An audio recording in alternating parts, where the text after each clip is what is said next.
Let's go ahead and get started. My name is Lisa. I'll be helping to facilitate today. Why don't we go ahead and just kind of check in and see who's in the room. So, who do you want to start it off? Sure. Romola, Department of Water Resources. Internal Lady, Department of Water Resources. Dan Lafferty, other County Public Works. Martha Davis and Linda Fire Utilities Agency. Owen Aqua. Elizabeth Buffett and Jason Water. Jason Feather, Department of Water Resources. Valerie Harris, Jason. Rick Johnson, Library of West Troy. California Municipal Utilities Association. Jose Alvarez, DWR. Robin Kennedy, yes. And Lindsay Children. Alan High Street, Station. I'm Eric Bechi, DWR. Paul Macera, DWR. Francisco Guzman, DWR. Kristen. Danny. Danny Merkley, California Farm Bureau. Oh, none of that. Go ahead. I'm Bob for retired state. All right, and that's not a full disclosure, but okay. Go ahead, Jason.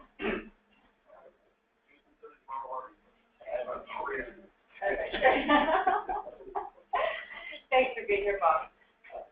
All right, let's start on the phone. Francis, great. We've got a lot of folks on the phone. So on the phone we have Sheet, Beth Prince, Carolyn Jensen, David Roxall, David Peterson, Edgar Finland, Grace Chan, Greg Jaquette, James Mazan, Jenna Long, Jennifer Kofoid, Katia Irvin, Melissa Sparks, Solan Viola, Tisa Navarro, Vanessa Nishwa, and Yan Chen. Great, thank you. And if you're on the line and you'd like to talk, there's a couple different things you can do. We're happy to open your mic. Just make sure that you've got your PIN number in, and if you're on your computer, that you've got a headset with a mic. If you've called in, be sure to put in your PIN. We'll be happy to open your mic for you. Also, Francisco is going to be our online facilitator today. He will be happy to chat with you and read anything that you'd like to say or questions that you'd like to ask. So we very much encourage your participation, and we appreciate you being online with us. All right. So with that, Paul, you want to just make a few comments, maybe go over the agenda with folks? Sure. First of all, thank you for taking the time to join us today. As far as what we can expect out of this meeting, we're eager to share with you a new version of Chapter 4, the Investment in Water Resources chapter. And at the plenary, we shared a prior draft. It had a lot of information, and the story was still gelling. I think what you're going to find today is a tighter story and more evolved information that we can all sink our teeth into. And so I look forward to hearing from you on that. As far as the agenda review, we're going to start off with just a check-in, just to kind of, again, recalibrate our understanding of where we have been to date, and then a little bit of where we're headed going forward in terms of the process. This won't be the last opportunity to review this, so that's part of the takeaway of that first piece on the agenda. Then, an important part of today, and what I'm hoping to really hear from you all about, is I'm going to do a walkthrough of the new chapter. It's pretty succinct, on 10 or 12 pages.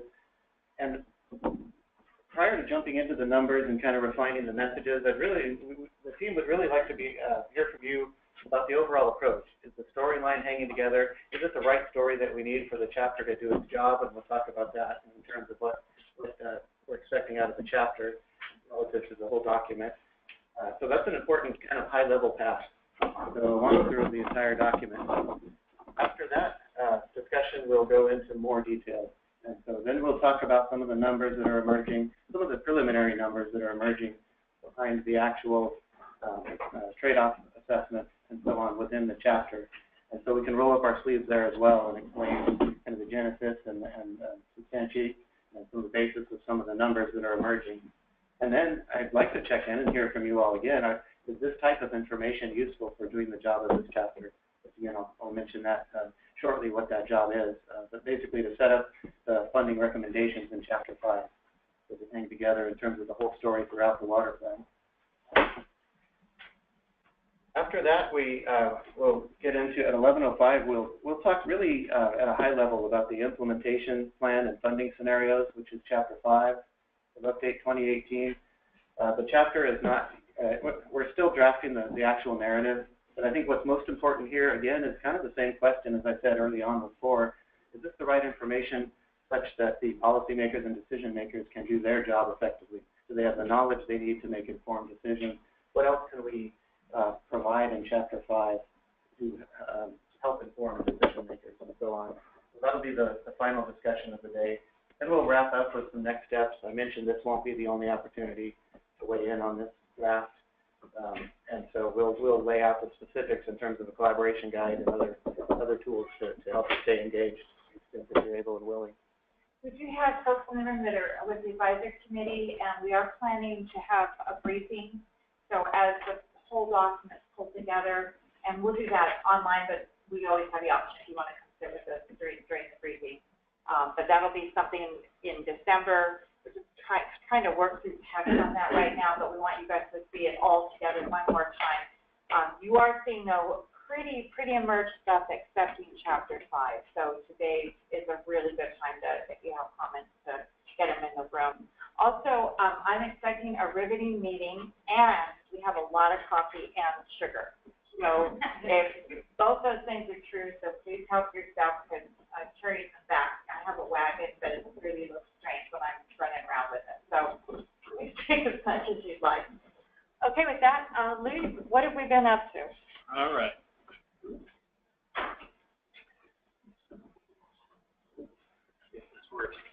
So what we've been doing here, where we've been is in October 2016, we held our first plenary session, if you recall. It was kind of our kickoff, and we focused on scope, focus, and approach of the water plan for 2018. A little bit of a late start, I'll admit, but we were working on things before that to bring to you, and so we've made a lot of changes in our direction. In 2017, we've held 2 state agency steering committees so far, 2 policy advisory committee meetings, 6 tribal AC and summit planning meetings or webinars. So they've been very active in preparing for the summit that's coming up in the next year here as well. 6 topic-specific workshops. And we've just recently, back September, is it?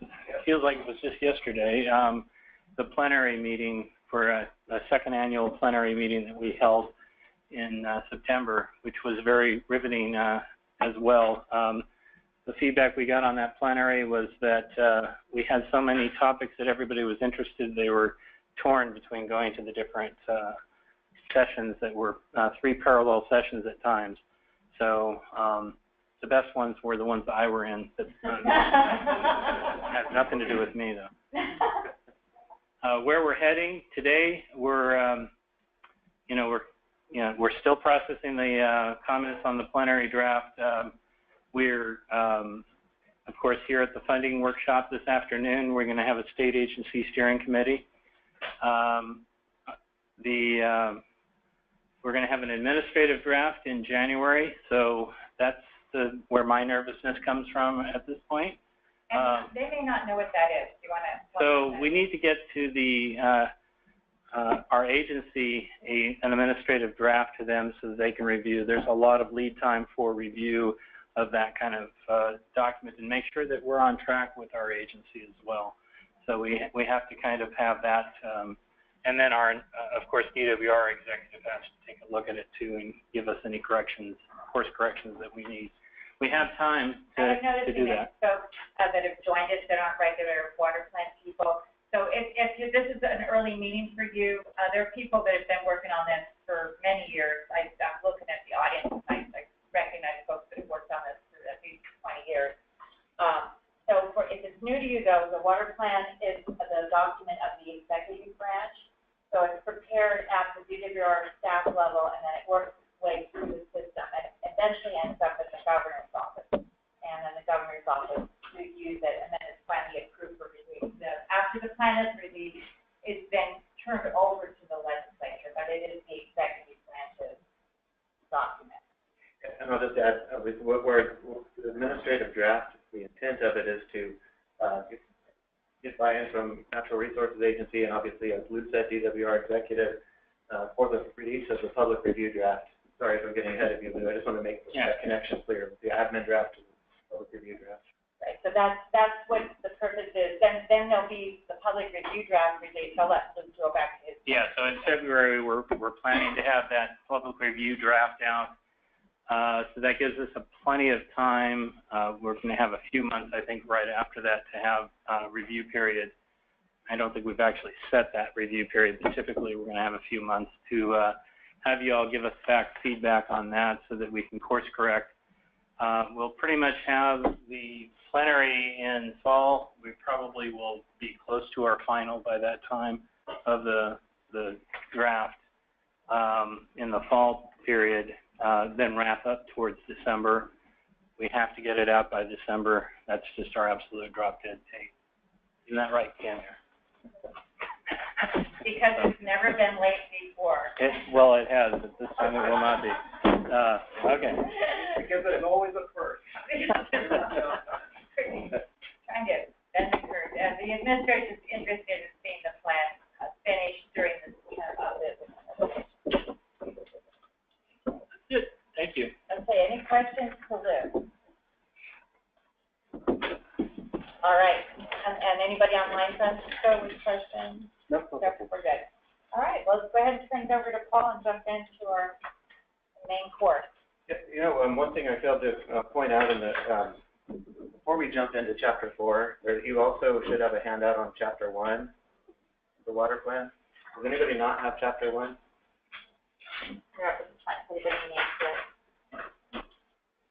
So the reason I ask is I think it's worthwhile to spend 10 minutes going through Chapter 1 to really get the setup going and contextualize Chapter 4.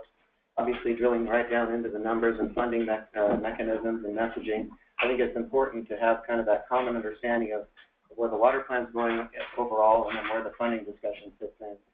I think just going through Chapter 1 real quickly will help us have that understanding. And time permitting, maybe a couple questions. So just a quick walkthrough of Chapter 1. It's also very short and concise. But what you'll notice is on page 1, we start out with kind of really the human aspect of water management. Description of what's at stake in California, again, with kind of that human aspect.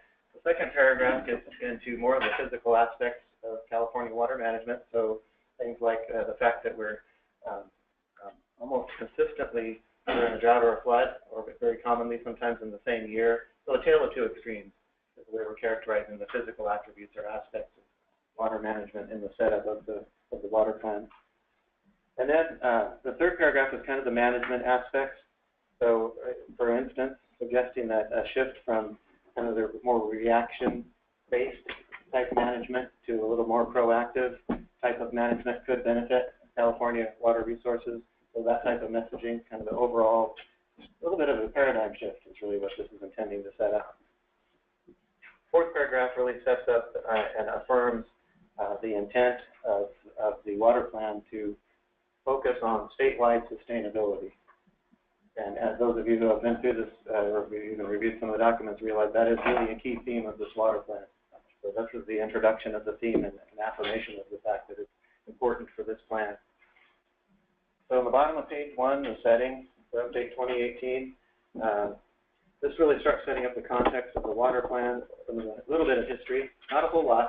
This is part of, again, for you, the water plan better. And what we're not doing is republishing a lot of the information that was in 2013. We're making this a much more succinct document, nominally 100 pages or less. So there's not a lot on the background. What we offer is that if there's more background thought, more detail, more information behind this, 2013 actually is downright encyclopedic in that way and has a lot of information. So we're just not republishing the same information in terms of the basics, like the history of the water plan. On page 2, again, a quick walkthrough. So feel free to stop me if you have any questions, but step through this pretty quickly. So on page 2, the top 2/3 are really described all the recent or significant plans and initiatives and ongoing activities in the state. And it's there, or obviously the reason is because we're recognizing that the water plan has to build in, align, and integrate with all of these other plans and initiatives. by definition, that is alignment of state government efforts. And so we're recognizing these key initiatives that are important in the water plan. On the bottom of page 2, challenges persist. A lot of good things have happened, as described on the top of page 2. Challenges persist. Really managing in perpetuity is really kind of the paradigm that we're suggesting as a strategic planning mechanism to keep us on track towards more sustainability. On page 3, there's more specific critical challenges that are occurring. And again, in subset of 2013, we had pages and pages of all of the complex and vexing dilemmas and challenges in California water management. 2018 seeks to really sharpen that message and key in on what's most important during this particular cycle. The bottom half of page 3 begins introducing the societal values that we are suggesting comprise sustainability. So I think I'm looking at least in the room, I know everybody's aware of, I believe everybody's been kind of brought up to speed on the 4 societal values that we're suggesting constitute sustainability and the dynamic balance across those societal values in particular. We do have people actually that are not, haven't been to meetings where we talked about that. Okay. We can spend a couple minutes. Maybe just a quick overview. I also on the phone, so we have some folks that you don't normally see in a meeting. Sure. And I'll just ask, do we have the brochure posted for this meeting? What's that online? Okay, good. So if you want a little bit more than the 2 minutes I'm about to provide, there is a brochure that frames this up more fully. So the 4 societal values that I just referred to: public health and safety, healthy economy, ecosystem vitality, and opportunities for enriching experiences. And what this is, many of you who've been in natural resource planning circles for some time may be familiar with the 3-legged stool that has been in existence for a decade or more: equity, environment, and economy. This is a little bit of an expansion to make sure that it does encompass everything that Californians value that pertains to water, that is. So especially like enriching experiences is a little bit new maybe for some of those, even in the natural resources field. Just to clarify, that's beyond recreation. So that includes things like cultural uses for water, religious uses for water resources, so much broader than what traditionally has been kind of brought into the conversation as recreation. It's basically about the human relationship to water. It's inherent as an inherent. This is essentially a restatement of the triple bottom line concept. It's restatement, and I might perceive it as a little broader to make sure, again, that it does encompass all of the aspects of water. A triple bottom line, you mean the three E's? Yes. And so what we're suggesting, not that these are co-equal, but the fact that going forward, and I mentioned kind of the need to plan in perpetuity, the dynamic balancing of these 4 things is a necessity to manage towards sustainability. So we're just underscoring that as being important. Values may not change over time, but the emphasis of Californians on these different values can change over time, so a recalibration at that level. And then also the constructs that we have behind this enables us, we as planners and decision makers, to actually create policy in pursuit of this. So we can illustrate, in some cases quantitatively, other cases qualitatively, illustrate how in or out of balance these are and what types of project actions and investments can help us rebalance these based on the Californians, again, distribution of importance across these 4 values. That was longer than 2 minutes. That was perfect. So the key to chapter 1 is it lays the ground for 2 important things. One is the construct of sort of the reconstituted triple bottom line, and also a series of statements that are in the bullet points on page 3 that lay out sort of the things that are on the table. So these are juxtaposed in talking about, okay, what do we do going forward given both of these context. So the that's the basic setup. And then, as noted online, if you are new to this, there is a brochure that explains more about this. It's on the water plan meeting material. And we'll make sure that we also add it to this particular site. So and feel free to chat with Francisco. He can directly link you to the source. All right, thank you. So we're at the bottom of page 3, and I mentioned the first paragraph kind of introduces the values concept. It references chapter 2, which is a broader extrapolation and application of these values, as I said, in a way that enables us to create policy and track back to these values in a demonstratable way. So I think it's actually a breakthrough in terms of water planning and policy making. It really keeps us grounded in terms of what Californians care about and enables us to do it in a tangible way. So that'll conclude my plug on that. So the last paragraph on page 3, and this was in part to some of the comments in the plenary. And again, we didn't incorporate all the comments yet. We're still working through that. But we strengthened the nexus with the governor's water action plan throughout the document. And so in this case, in chapter 1, this paragraph at the bottom starts recognizing and building on that nexus, in addition to just calling out the plan as I showed you in the prior page. On page 4, this is kind of important because, especially if those of you that have maybe reviewed and commented on chapter 1 already, this is more or less a new section. The point here is really to underscore it. I talked about one of the themes of the water plan, and one that is particularly important is recognition that historically the majority of expenditures have occurred at a local level. The actions to create increased sustainability, not to mention delivering all the other services in terms of water management, occurs at a local and regional scale in California. It's not a surprise, but we do want to emphasize the importance. First of all, acknowledge that that's the case. Second of all, recognize the importance of the state's role at that scale. How do we enable, how do we build capacity, how do we support, how do we find those common, the shared intent behind it? So the importance of aligning between state, local, and regional I think warranted a section in this first chapter. And so that's what this does. Just given the first sentence, I think it speaks for itself. It's a truth that we have to build our strategy around, and that is that statewide sustainability, it can never be more than the aggregate of local conditions. So all the action occurs at a local scale is the point.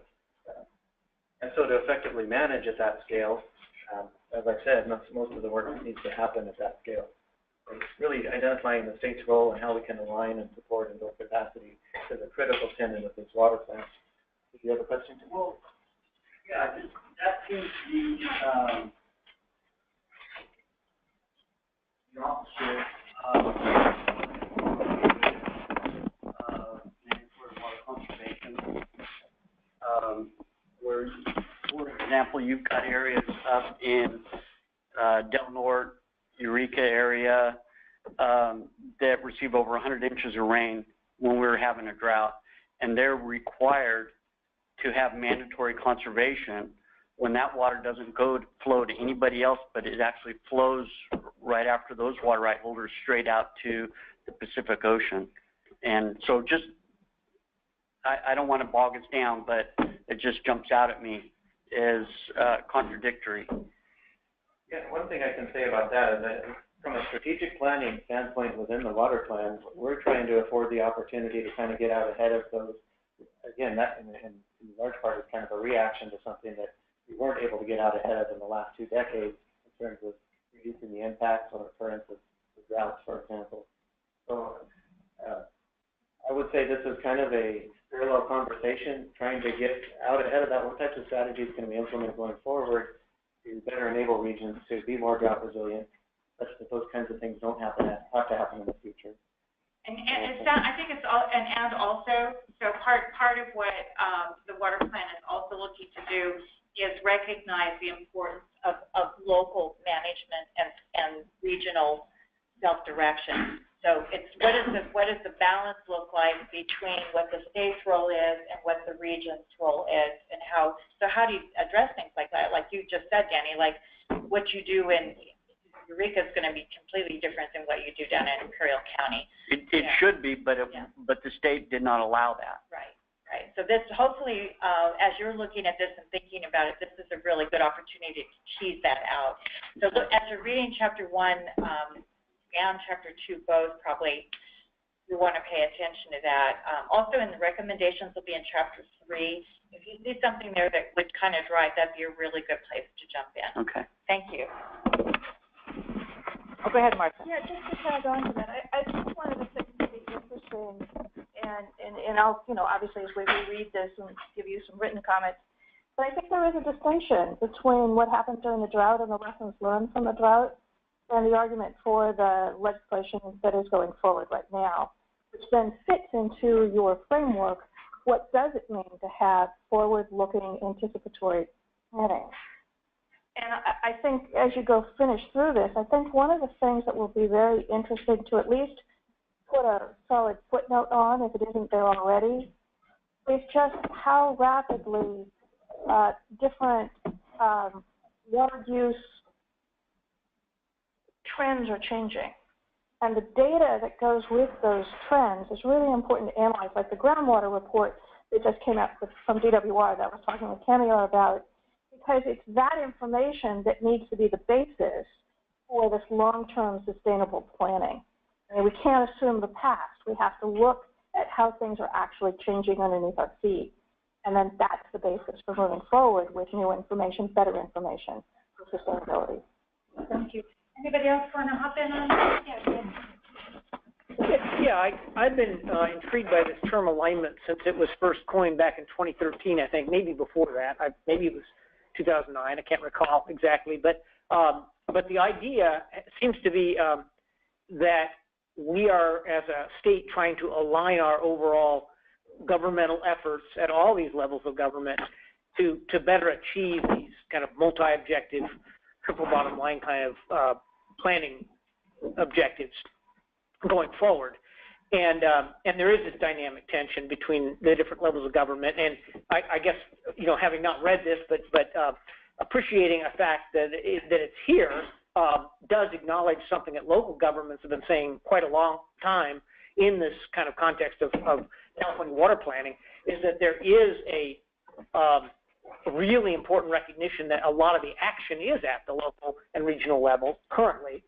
But I'm a little uneasy, and I guess we'll see how the word alignment is unpacked.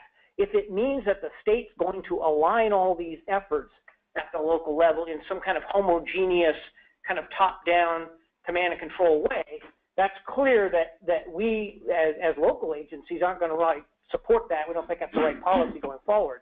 But on the other hand, if it means aligning the resources of state government to support this dynamic, complex, real-time management that's happening at the local and regional levels, that's something that I think, a lot of entities are looking forward to and are already kind of engaging in as we actually kind of do planning in California. So I guess we'll be interested to see how we define this word alignment and what it ends up being.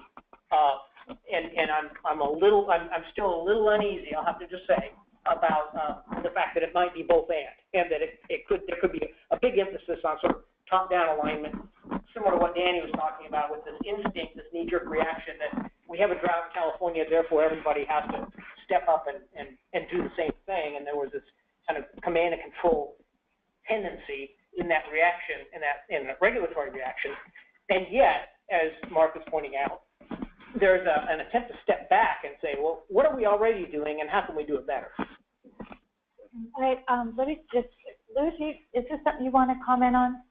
I will say the word alignment was actually a change from an earlier draft. I think we were saying integration, and integration was being interpreted as a top-down type approach.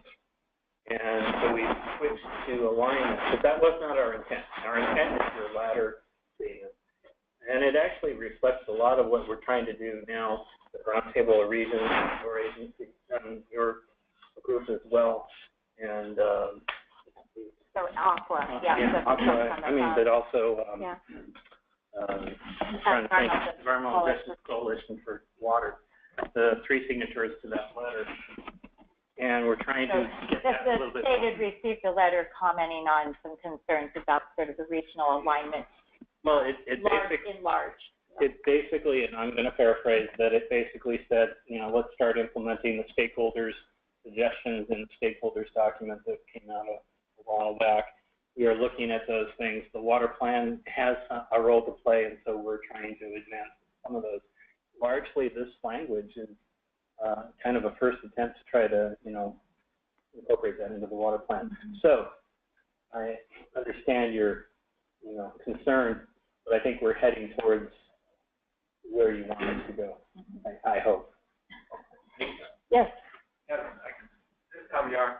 So in 2013, we actually had an objective on alignment of state and local, and the definition is the same, intended to be the same. So it was distinctly, or meant to be distinct from the term integration. So the idea was integrated water management. So we want to do multiple benefit projects by integrating the resource. We want to align the institutions to be able to get that done. And so as we define or interpret what this word is, alignment, we should reflect back on 2013.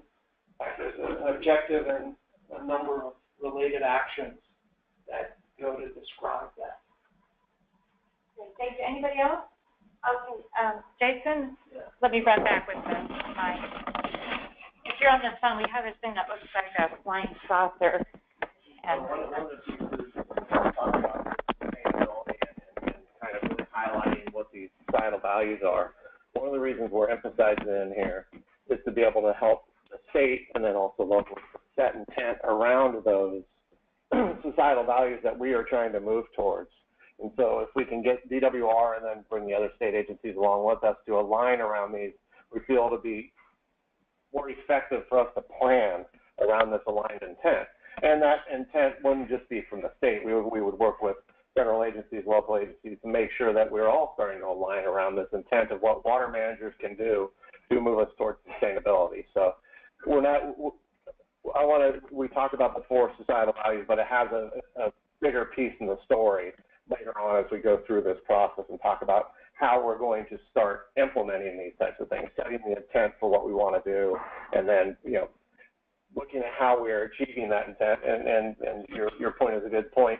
If the state did something that may not have been effective, we want to be able to learn from that. And so that's going to be part of this process. And if we have that intent set, we can look at it and say, did this work based on what we're trying to do, what we're trying to achieve? No? Okay, well, let's see what we can do better next time. And so that's what we were like, and I'm like stealing some of Paul's thunder for later on discussions, but that's what we're ultimately trying to get to where we can be more effective to help, as Paul mentioned, help the locals to better implement and plan and implement water management. Not tell you what to do, but help. So. I think it's nicely stated. I don't imagine Paul would probably appreciate that. No. I do appreciate it. Okay, very good. Let's go ahead and keep going. So just continuing with this section, I think there's really three purposes of this section. So we want to really frame what types of sectors and activities and scales can benefit from alignment. And so that's what that bullet list represents,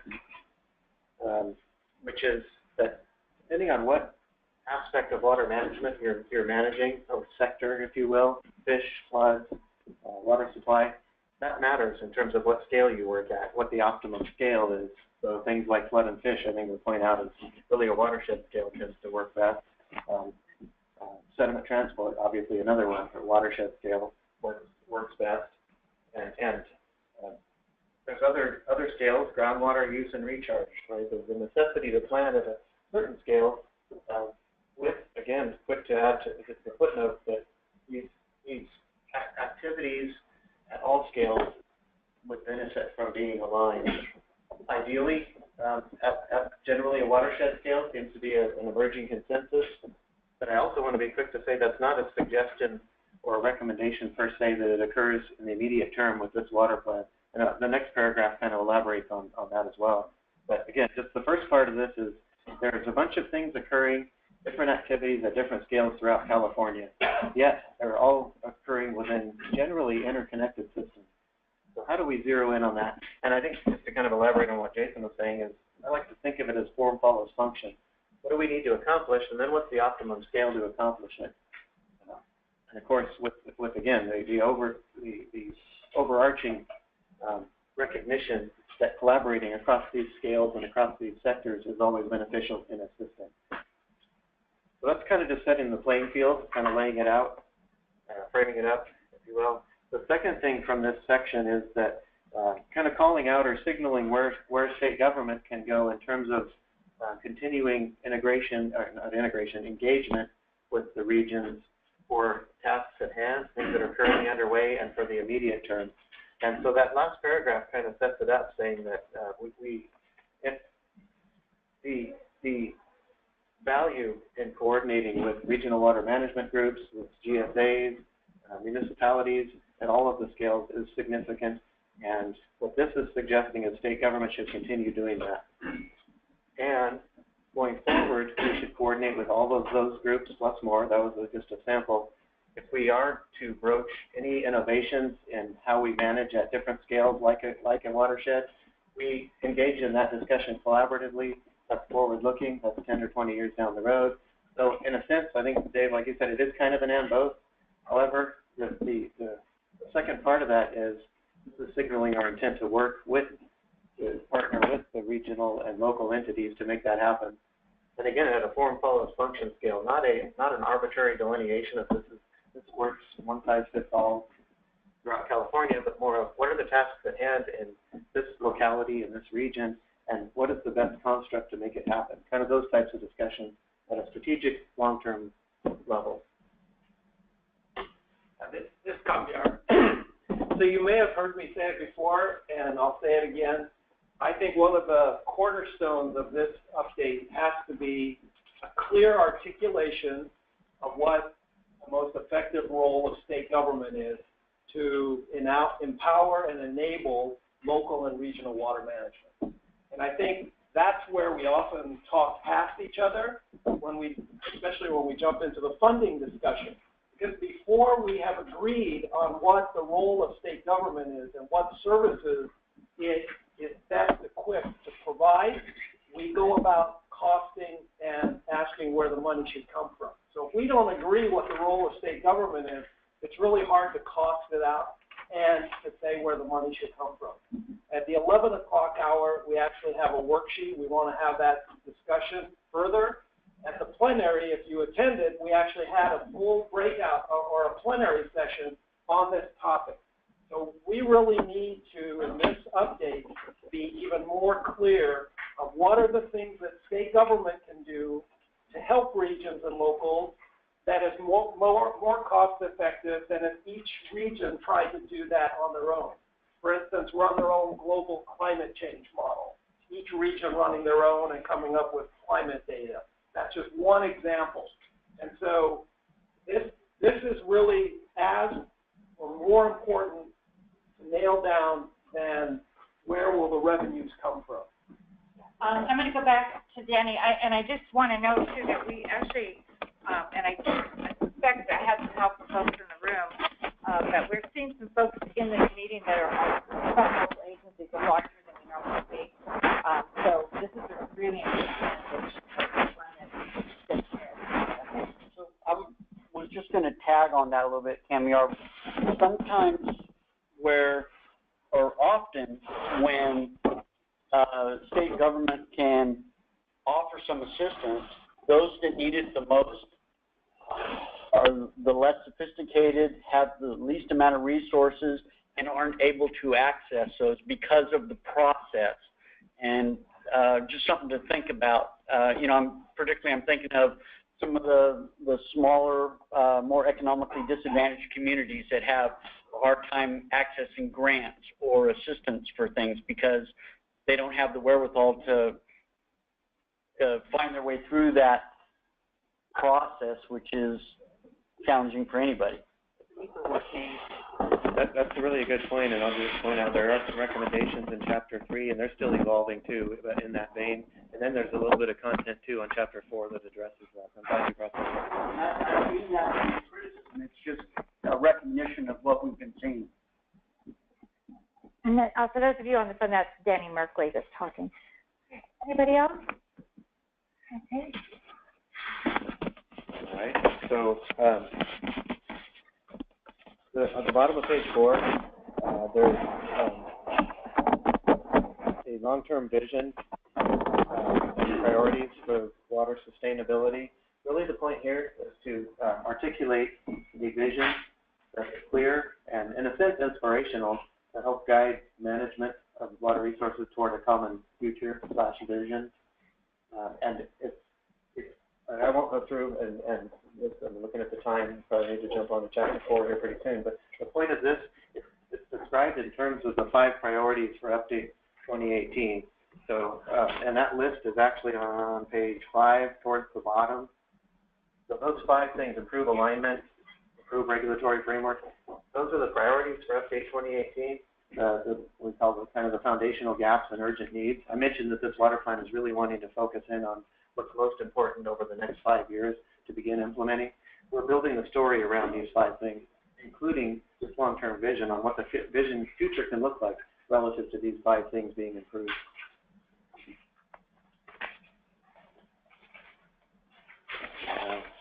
Jumping over to page 6, this is just the description of the vision, and again, it's broken out by those 5 priorities. So as a framework here, each of these priorities, so like improve regulation, each of them starts out with kind of a goal, if you will, or a picture of what could be, and then it gets into, it elaborates a little bit more on how that can come to be. So that's kind of just the construct of the storyline. The alignment actually on the bottom of page 5, so start getting to what you brought up.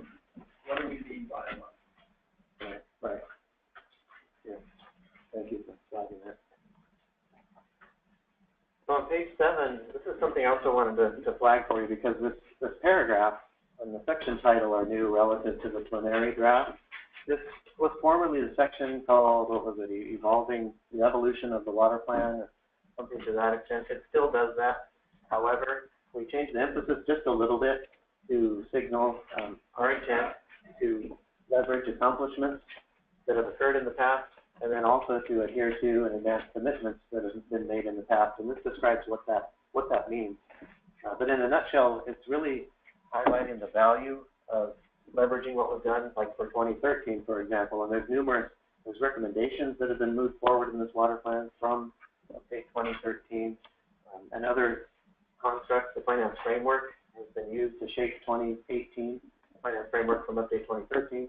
So carrying that forward has value. People agreed on things, and it helps to keep building on that. And from the kind of, again, the more people standpoint, the more human standpoint, adhering to these commitments also builds the trust and the relationships necessary to create the partnering to accomplish the alignment. So it's just kind of a recognition of the processy type of aspects of planning. Let's stay the course. We agreed on stuff. Let's stick to it. And demonstrating our intent to do that can help forge and maintain trust in the partnerships. That's the nutshell. The rest of the text just goes into a little more of the mechanics of what Update 2013 was, more specifically how it helped shape 2018. And then on the back, it also talks about kind of how you derive value from past plans and recommendations and commitments. Then we conclude with, again, that kind of human aspect. That we have a choice in terms of the future of California. And that choice involves a lot of things that are important to a lot of people. So that's kind of meant to be the punchy conclusion to Chapter 1. Great, thank you. And I've been letting people hop in throughout. Is there any other comments before we move on to the next section? Something, grab a mic for you. Question of clarity, so yeah, all the other materials. Yes. Yeah. I'm hoping, David, because you've offered comments, I'm hoping you're sustaining some of what you've offered being reflected in this text. Yeah. Yes, that, and I'll just reiterate that we're not done incorporating comments either, so that I wouldn't, with the webinar that we're proposing in December, we'll come back with more specificity on what and how things were incorporated on the document. Yeah. One of the things we wanted to do with this is really flag places for you to pay attention. So here's how the story is being crafted. Here's where it's headed. This is going to set the stage. And some of the important things that David just brought up, how we weave that in and tell that story that makes sense. So, and then the other part too, and I'm looking at Rick, who in one of the early meetings talked about this balancing of the dynamic of the societal values. The same thing, I'm hoping you're seeing some of your comments reflected in this text as well. And those of you on the phone, I'm seeing nodding heads, which is a positive thing. So with that, why don't, Tamara, did you want anything else before we jump in? Okay, now we're going to get to the juicy stuff. That's the scenarios. So if you want another donut before we start that section, just hop on over and go ahead, Paul. Alrighty. So again, just to set this up, I'd like to do hopefully a more quick walkthrough than we just did in Chapter 1, just to kind of illustrate the story that's emerging here, and then check in with you all about are the pieces here. So we need to hit more on the value derived from state government activities to kind of key off of what Camille said. That type of feedback would be most useful as a quick first pass. And then we'll have the opportunity to really dig in and look at the numbers and offer refinements to the messaging and so on. So for Chapter 4, does anybody not have the chapter? This first paragraph really kind of sets the stage for the entire chapter, and it starts out by saying basically, even on a personal level, we seek to, or at least to avoid conflict, minimize conflict. We need to align our actions with our values, a foundational tenet to self-actualization, whatever. It's important.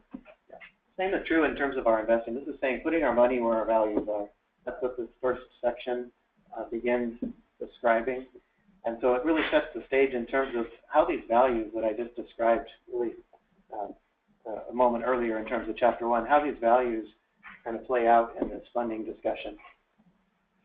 And then it gets into a little bit of what Camille was talking about, which is a little bit of the value proposition for what is on the state's plate, the types of activities the state's responsible for. That's the final sentence in the paragraph. Things like improving watershed condition, state O&M and rehabilitation of state facilities, and then, of course, tracking progress towards sustainability, to name a few. So the setting and scope, this gets into a little bit more of the funding. It's kind of progressive elaboration in terms of detail and even quantitative information. So we're still a little bit at a qualitative scale here. But what this does is recognize kind of the lay of the land in terms of water management funding. And I assume most of us have seen the data about historical state spending and how that plays out relative to state government, local government, federal government, and so on. And the different attributes of historical funding, like ratepayer-based funding has a certain level of stability. General fund to have less. That's part of the messaging here.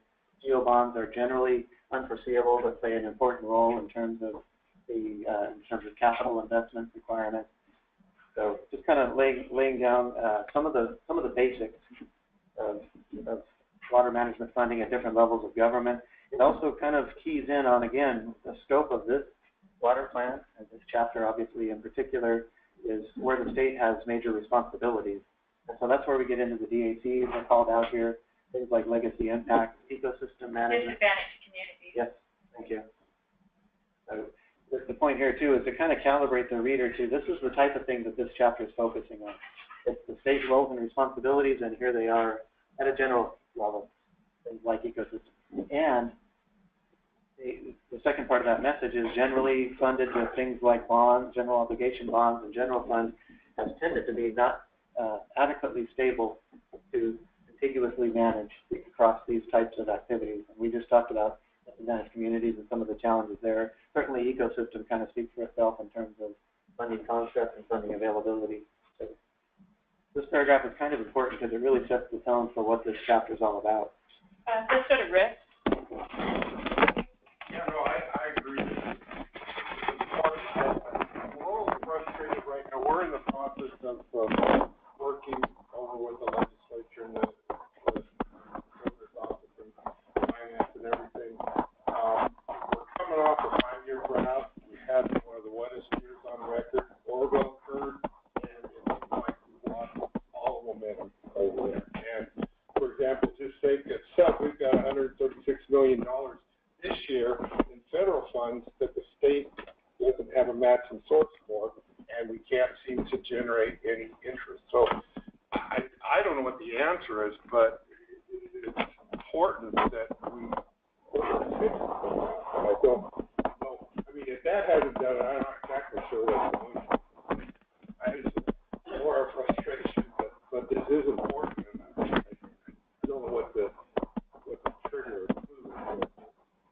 Okay, if you're on the phone, Rick works for a flood management agency, and I'll come back to Jack. Dr. Jessica, if you wouldn't mind introducing yourself. Yeah, Jack Clark, Water Association. I just have a question, Paul. This chapter 4 looks to me, I haven't really done the comparison yet, completely rewritten from the plenary version, chapter 4. Does this chapter 4 have does it resolve all the inconsistencies that Dave pointed out in the Aqua letter? Has it done that yet? You said it says not edited at the top of the page, but I'm not sure what's not edited yet. It looks like it's completely rewritten.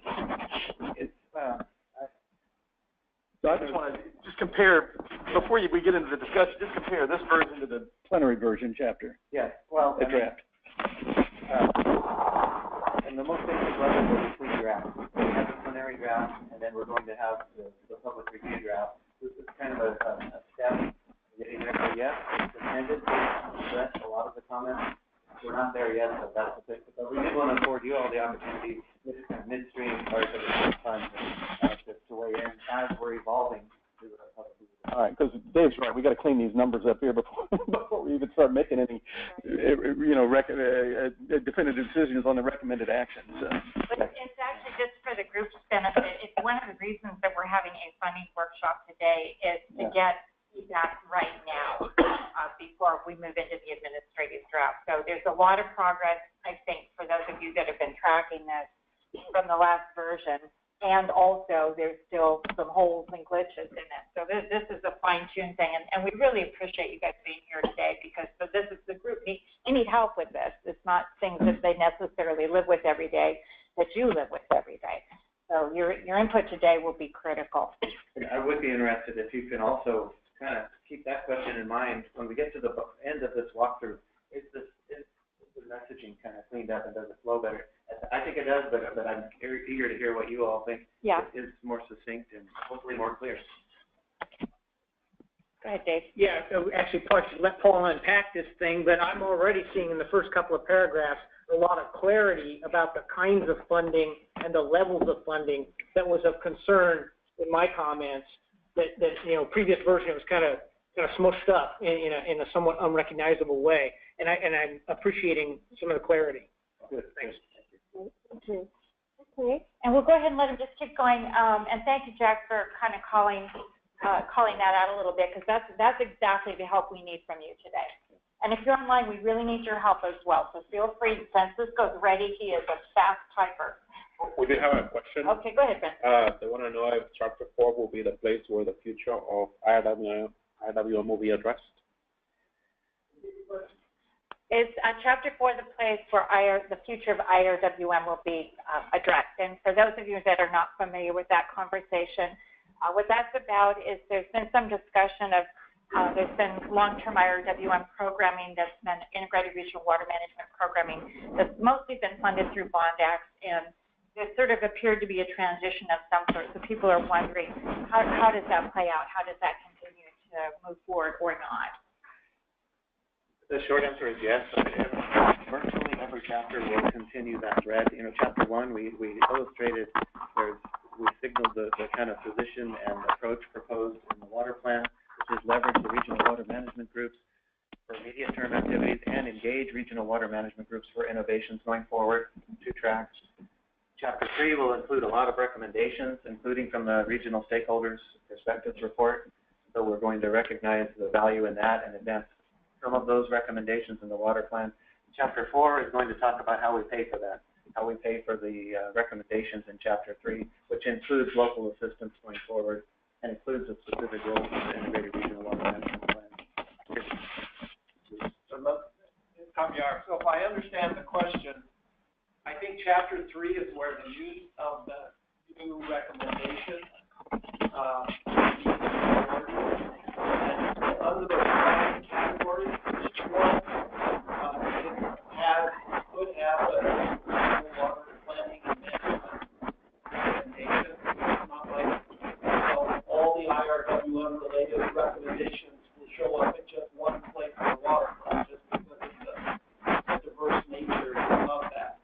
chapter 4 is costing out what we want to do at chapter 3. So chapter 3 is where the actions are. Chapter 4 is where we cost it out and begin talking about where the revenue portfolios, or what the revenue portfolios should be to pay for those actions in chapter 3. Okay, I'm going to hop back to Bob. Thanks. Since as a species we all have a tendency to chase squirrels, let me interject, and because we mentioned IRWM, on behalf of the city of Fresno, Modesto Irrigation, Safeco, Kern County, Kings River, United Water, and some others, let's try to keep IRWM in place as a core central mechanism. I noticed the term watershed come up as a new sparkly object. Well, if we try to transition to a new funding mechanism, it'll be decades before we recover. So I'd urge that watershed gets plugged into IRWM that we all work with, as opposed to doing something completely new. Let's resist that. Thank you. Thank you. That helps with the online comment as well. Yeah, go ahead. I can underscore too, the specific sentence in chapter 1 of the content recognizes regional water management groups being in a position to, again, for the immediate term, implement things at a local scale, and engaging in conversation for any potential innovations in governance or area delineation changes in planning. So this is not a top-down approach. It's basically what we framed up in here, and it would be inclusive of the existing groups in that discussion, which is consistent with the water plan way that has been There's a couple places where that the future of IRWM is represented. That's in chapter 1. Chapter 4 will represent it a little bit, as well as chapter 5. Also, make sure you read chapter 3. We're not talking about that today. That's the recommendations, but that will be a place that you want to really pay attention to language. You know, I have to recognize I was speed talking because that clock says it's 11 o'clock, and Yeah, you're fine. I know, you just seem a bit I can slow down a little. Okay, we're in good shape. We're in good shape. All right, okay. So I apologize if I was throwing too much at you too fast, but we'll make sure we got through it. All right. Yeah. It's like a fair hour now. We can have more discussion on the role of the spot. Definitely. Okay, so setting the scope, and an important takeaway there too, and again, this gets to the need to kind of clarify and focus, is that the intent of this is to inform state government investments going forward, and only state government investments, with recognition that there's a local and federal role, most certainly, and recognizing the interconnectivity of that going forward, most certainly, but the recommendations and the funding being brought to do things in chapter 3 is just for state government. I wanted to underscore that as kind of a key.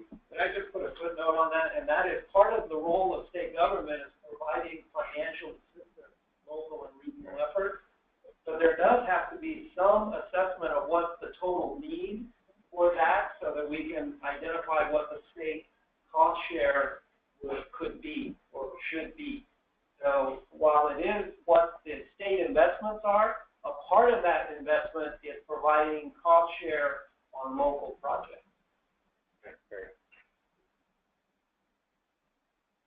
And then the other aspect in terms of the scope of this, or the focus, if you will, is again in that last paragraph, the fact that we used a 50-year planning horizon to examine some of the costs and some of the trade-offs.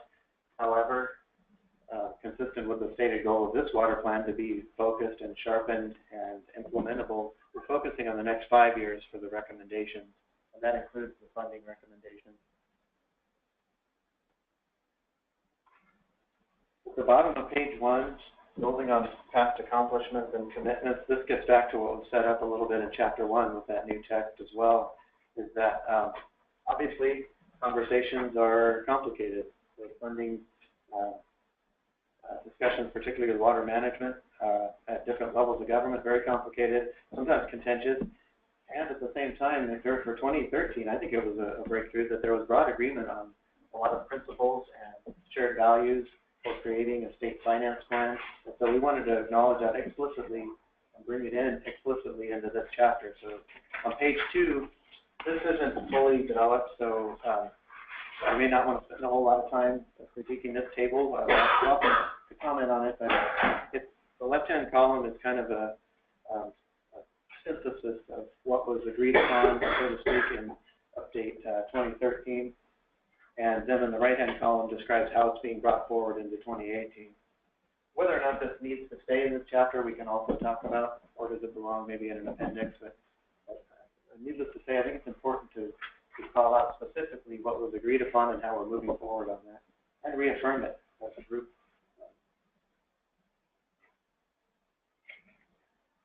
On page 3, and again, even just sharpening these titles and kind of clarifying the titles of these sections, I think is helpful. And so this section, funding needed to implement the recommended actions in Chapter 3. Obviously, it's shortened a little bit, but to be right to the point, because there were two, I guess you might say, two levels of estimates that have occurred for future funding needs. One is kind of the whole 9 yards. I'll call it that, a highly technical term, that it includes everything being planned throughout the state at every scale of government. So that estimate has been occurring, and it continues to occur. So it's not complete yet. So the whole 9 yards, that's the big ticket item, hundreds of billions of dollars over the next 50 years. I thought it was $1 gazillion.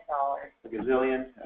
Well, the good news is it doesn't matter really, because whether it's here or here, the whole 9 yards, what we're talking about in the water plan is here, so it's for context, and apportioning across the sectors can be helpful with the whole 9 yards discussion.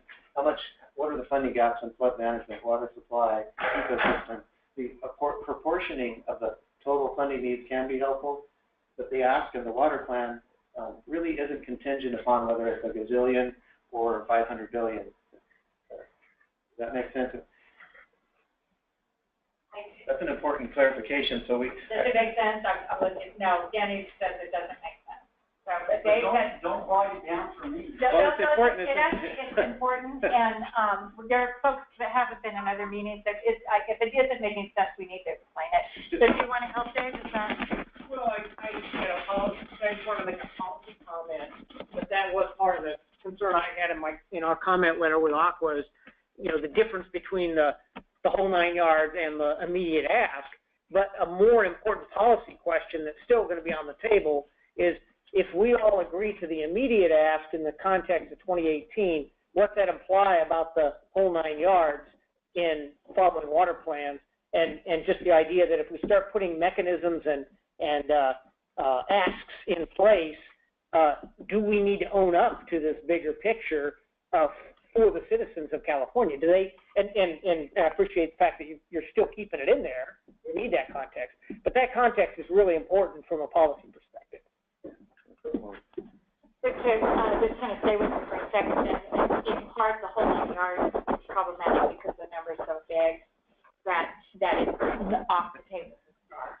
And so there is a need to expect magnitude, and also there is a need to talk about what should be on the table. That's what the concept is that he's explaining. Does that help at all? Or? Yeah, but it concerns me in that if I understand this right, what we're doing is we're looking at what we can digest today, not realizing that we're biting off a lot more than we can chew in the whole 9 yards, if you will. And representing agriculture, one of the concerns I have is we keep pounding on that golden goose. And you can only do that so much longer before it's not there anymore.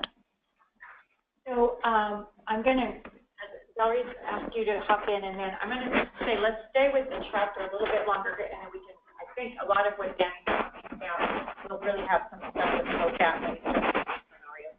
So Valerie, do you want to hop in? So anybody else? The whole 9 yards is that in the context of the 50-year time frame? Then it's not. We should be quite so cavalier about that. To me, the way to do this is to split the current percentages between the local and regional funding and the state and federal, and assume that that's going to be the real world here for the next 5 years. Then maybe identify some funding gaps that are absolutely critical, and then maybe think about additional funding. But to me, that's the realistic way to do this. And and you're talking about alignment, Communard. To me, you got 30 billion you got 80 some odd % that's local and regional. That's the dog, and the state and federal is the tail. And what we're talking about here for update 18, in my mind, is any funding gaps that come from the state and federal side. We're just increasing the size of the tail here in the next 5 years. But to me, the alignment is first state and local, especially on supply planning and supply reliability. State then, of course, has the lead. They're more the dog and not the tail on the biodiversity and ecosystem restoration objectives and that sort of thing. But to me, that's how we should be thinking about this. Okay, I think let's go ahead and keep digging into this, because I think we'll start to, so for 2 parts then, really paying attention to how it's laid out, and then also I think Danny raised some element of sensibility, just have some awareness of how people are going to react to things.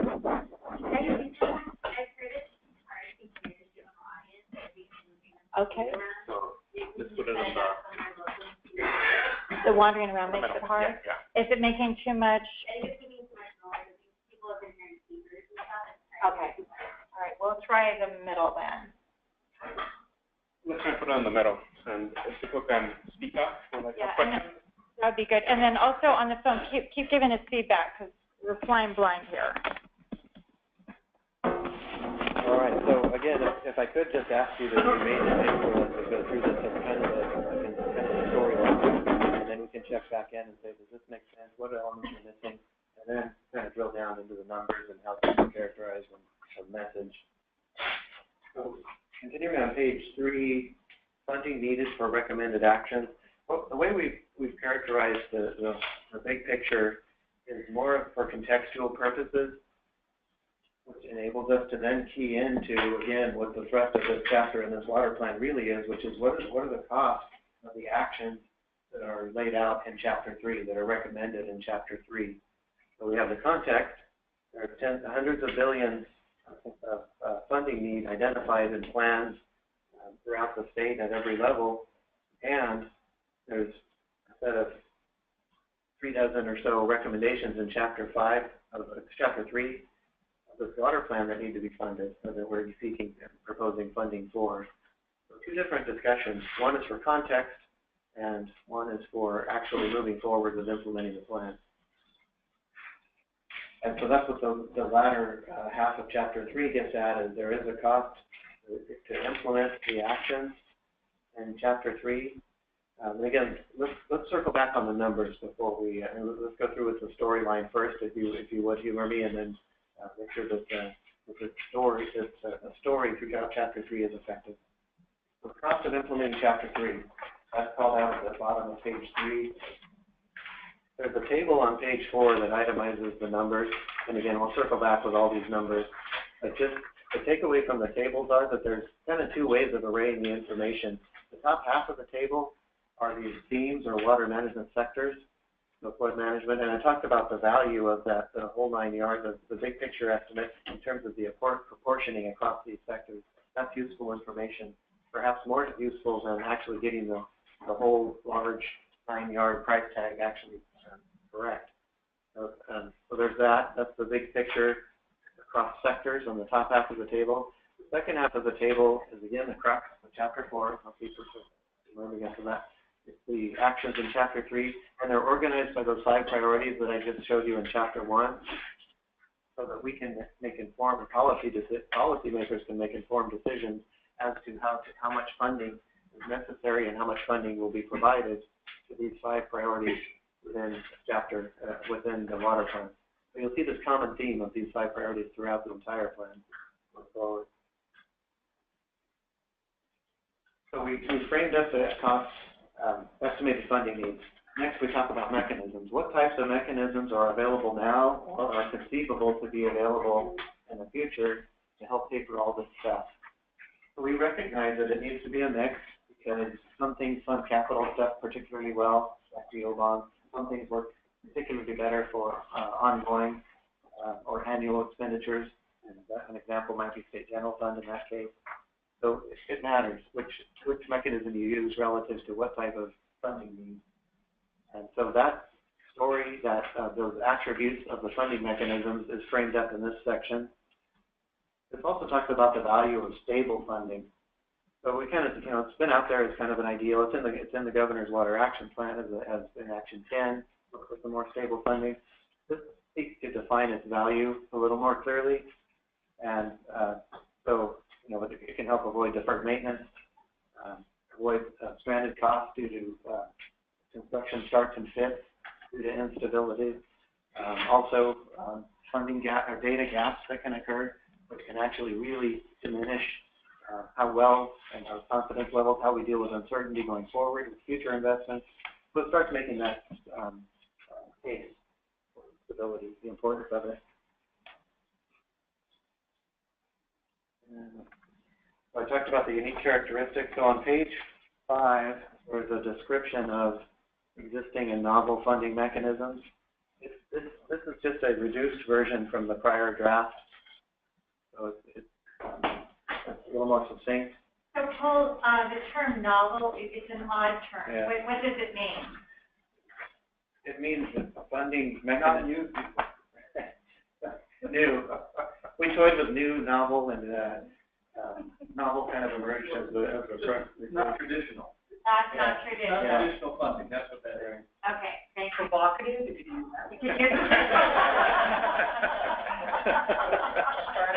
would be value there. This is the part where audience participation is very helpful. I have a comment from mine. Go ahead. Saying that they propose using potential. I don't know. We toyed with the word potential and new. Where we kind of went sideways with some of those terms like new is it could imply kind of a new application of an existing mechanism. So novel certainly signals that it doesn't exist. It's unique or the word like it. But we can. And this caveat, this was actually a very important point when we did the 2013 finance framework, that people wanted the water plan to be clear on which mechanisms have been used and which mechanisms are more conceptual and have not been used. And we're using the term novel in that context. These ideas are out there, they have not been implemented. Yeah, Jack, I'm going to have you speak up just because me walking around the mic was just... Yeah, no, I just would move the P3s up in the existing, and it's just absolutely the existing mechanism. There's a lot of context out there now already. Okay. Good catch. So P3 goes up to existing. Yeah. Thank you. Can you explain a little bit more about the Watershed or basin assessment? How do you visualize that? Well, I might look to Alan. Would you mind? Sure. And I'll have you repeat the question. Finance expert. Yeah, so this is Alan High Street, CH2M. So on the watershed or river basin assessment, what we were looking at, the thought about that came about, well, how do we come up with a continual source of funding for IRWM? How do you come up with that as opposed to a bond?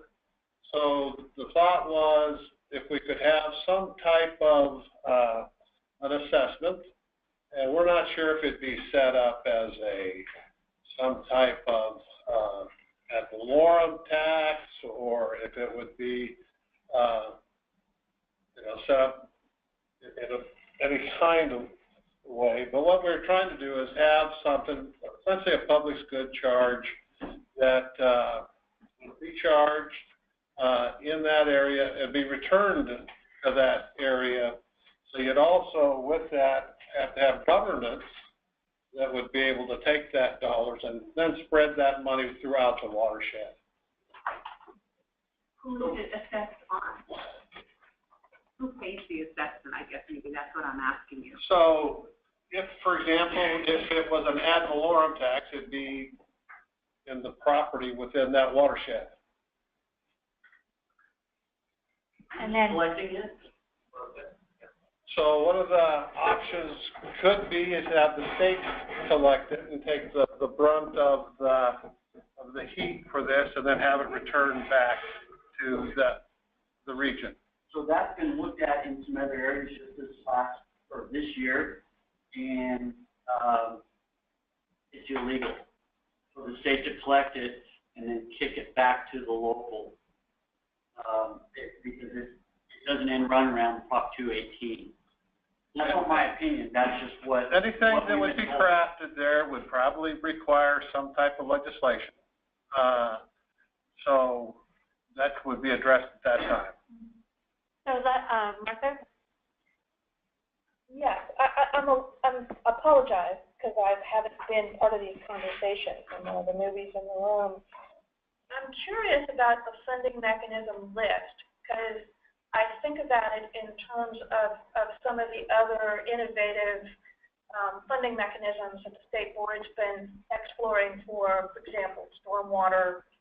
Is that intended to be included in this? Because I don't see it. And in particular, one of the areas where there's been some interesting innovative work is certainly with the clean water and drinking water SRF money. And the way in which there are innovative ways that that's been stretched and potentially reinterpreted for some stormwater capture benefits, which goes to water reliability. So as I look at this, I'm a little confused. Is this the entire state and all sources of funding, or is it narrowing down to the funds that DWR directly has access to? No, former. The former. The entire state Okay, government. then we have some work to do. Kamyar, so on the point that Danny brought up, this watershed assessment, one of the things that I would like explored is the whole who would manage it and how would it be managed. And I often, when I hear the concerns expressed about this, it's more about who and how it's managed and not what the intent of the fund is.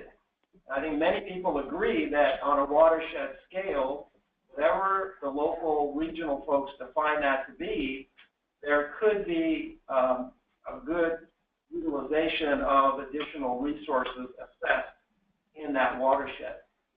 One of the things I'd like explored is, could we make it work where the region collects the funds, they assess themselves, and then to the extent that it's identified that the state is going to provide them a service or role, there would be a mechanism for the region, the watershed, to provide funding to the state for rendering that service. So that's, I think, a novel way of doing this, and I think it gets past a lot of the apprehension of the state collecting funds and giving it back to a region. What it goes back to, though, is a clear articulation. What are the roles and responsibilities and services that the state can provide that watershed that it can't do as cost effectively itself? And then identify the cost and provide that funding to the state. I guess my concern in that scenario is the challenges that so many run into with Prop 218 and trying to explain. This is why, even if they do a great job of explaining, they have a hard time getting it past 218, and weakening 218 is not something that many people want to see either. For the purpose of the water plan, I would suggest we not restrict ourselves to the current lay of the legal construct. And if there is a way to make this work better, it can go in as a recommendation. Tammy, this is Martha. If I could add to something here, because what you're doing, first off, there are a number of examples of where communities have been at a watershed scale trying to collect past fees and collect them. All you have to do is LA County on the stormwater fee, there's a Russian River. I mean, there's some great examples out there that do go to this empowerment at the local level. What are we trying to invest in? The piece that I don't think is clearly articulated in the document yet that you're pulling out here is a twist, because it really is saying, are we moving in where the state is going to provide services where the communities pay for that service? And there's other agencies that have that formula embedded in some of the ways in which they fund themselves. This is the first time I've actually heard that articulated. Is that what you intended? That's what I intended. Okay. As a concept, because again, when I hear folks be leery or concerned about this watershed assessment, it's more about who and how the money is managed and not about what the intent of the use of that money is. Hi, Dave. Yeah, the word assessment has a really specific a meaning, I guess, from a benefit assessment district kind of perspective. And there is a disciplined approach that, we use in local governments and other forms of government use to identify a benefit to, say, property and to, in a disciplined way, experienced by those property owners and how that assessment is levied on property tax.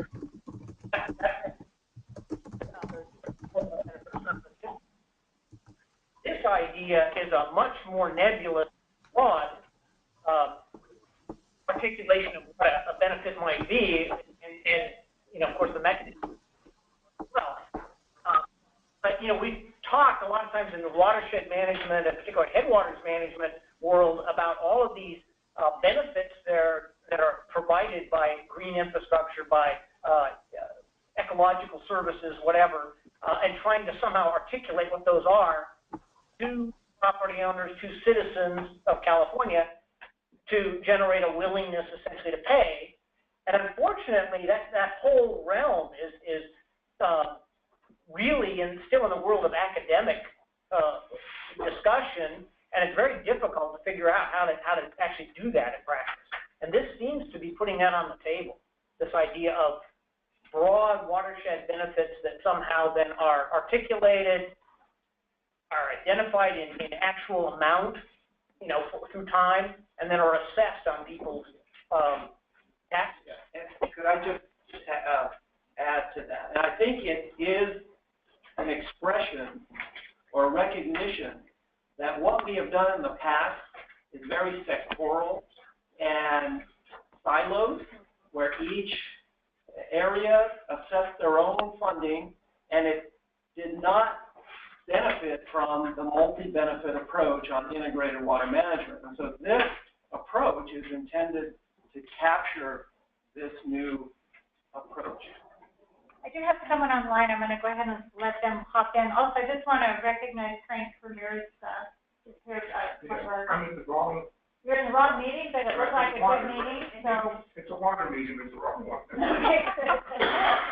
Well, you're welcome to come back, and I see you found the talking. So okay, great. So let's go ahead with the person online. Hi, this is Greg Hawkes with M&S Engineers, Conrad was bringing up the point about this watershed assessment that could potentially be used for sustaining IRWM, and was, I guess, the concern was as to what its purpose was, not so much how it'd be governed, and I think this is something that he and I discussed in a group setting at a conference a couple weeks back, is that it has a very limited purpose potentially, and one that could be very modest in that really the only thing that's really being sought by a lot of the IRWM regions is just a means to continue to exist, and therefore the purpose of the assessment would can be just limited to being able to administer themselves and continue integrated planning. Now, as to how that would be done, there is every participating agency in our IRWM region has some means of funding itself, and whether it's through ratepayers or parcel taxes or whatever. But if there was a legal means that as long as I suppose it doesn't run afoul of Prop 218, of somehow gathering a percentage of those revenues that each agency generates to go into this assessment. That might be one way of doing that, and that's just a suggestion. And as far as the statutory mechanism to get there, it seems like a redo of the IRWM Act of 2002 might be a place to start. So those are my thoughts and suggestions on that. Thank you. All right, let's go ahead and keep moving. And there's kind of two big parts to this chapter. One of them is laying out the funding context, potential fund sources, as Kevin well stated, how and where and who that comes forward. The second part is laying out the way that we think about the bundling of the funds and how that gets work done. So I do want to make sure we have enough time to consider that. There's one more question? Yes. At the funding source, where does the state revolving fund fit in this table? Where does the state revolving fund fit in this table? So that's what's the SRF funds? The prior table, the funds are actually federal funds. So they're pass-through, so there's a lot of pass-throughs that are like that. We just took the actual original funding source on how it was distributed out. Okay, so that's a nuance. Thank you, Ann.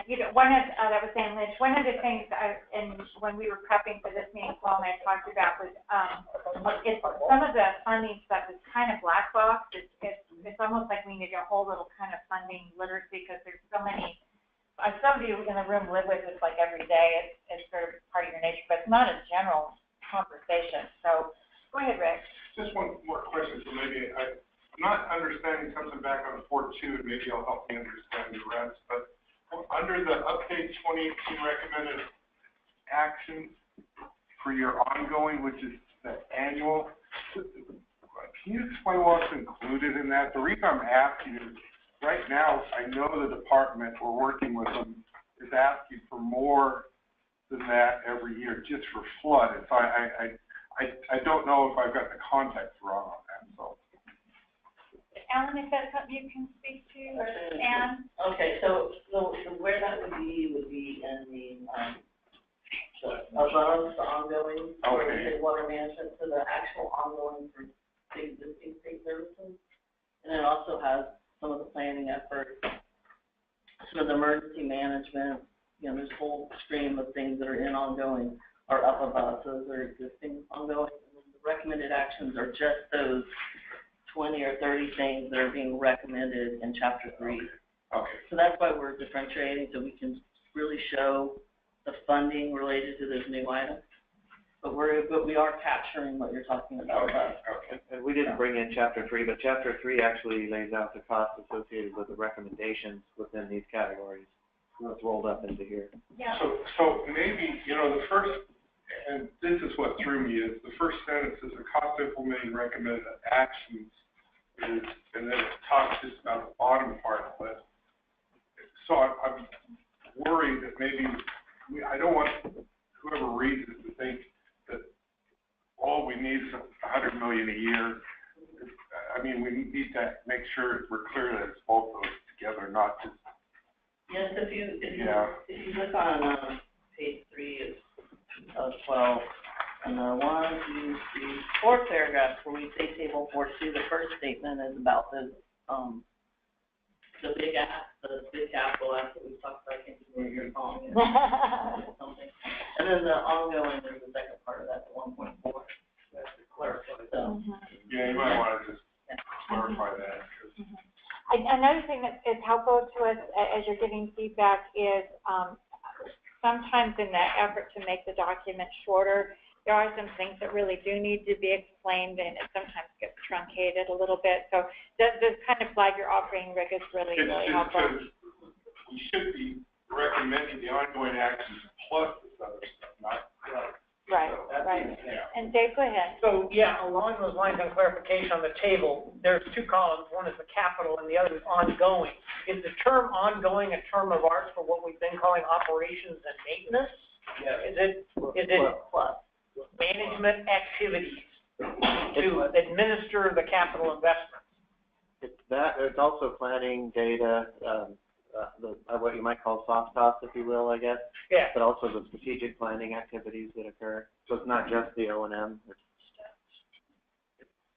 planning, data. So basically, it'd be easier to understand it in terms of what it isn't anything capital related. All the capital related is in one column, everything else is in the other column.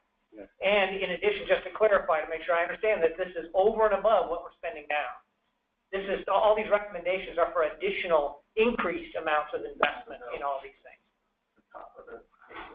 The top of the table does include existing. The bottom of the table, the recommended action. That's why we separated our new things. Okay, it's a breakout. Or like a replacement of programs that have ended or something. Wait a minute, say that again, the top of the chart it does include existing and the bottom does not. Yeah. Okay. Yeah. And it's just also on the ongoing. Most of this is focused on state expenditures. We didn't get into like the local agencies' costs because you'll fund this separately, and it's a huge number. And Jack, if you wouldn't mind when you're talking to Stan, so because folks on the phone. I'm sorry, Jack, once again, I misunderstood. I thought that $200 million in the ongoing under the water quality included the $140 million envisioned in SB 623. That is not the case.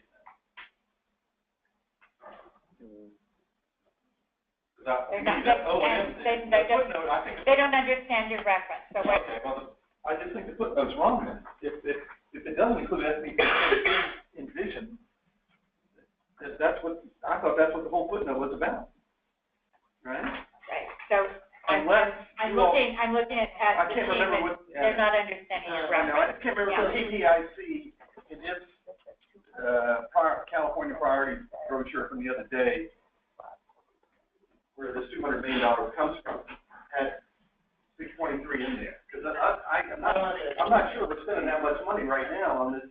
Where are you? Where are you? I don't see the 200.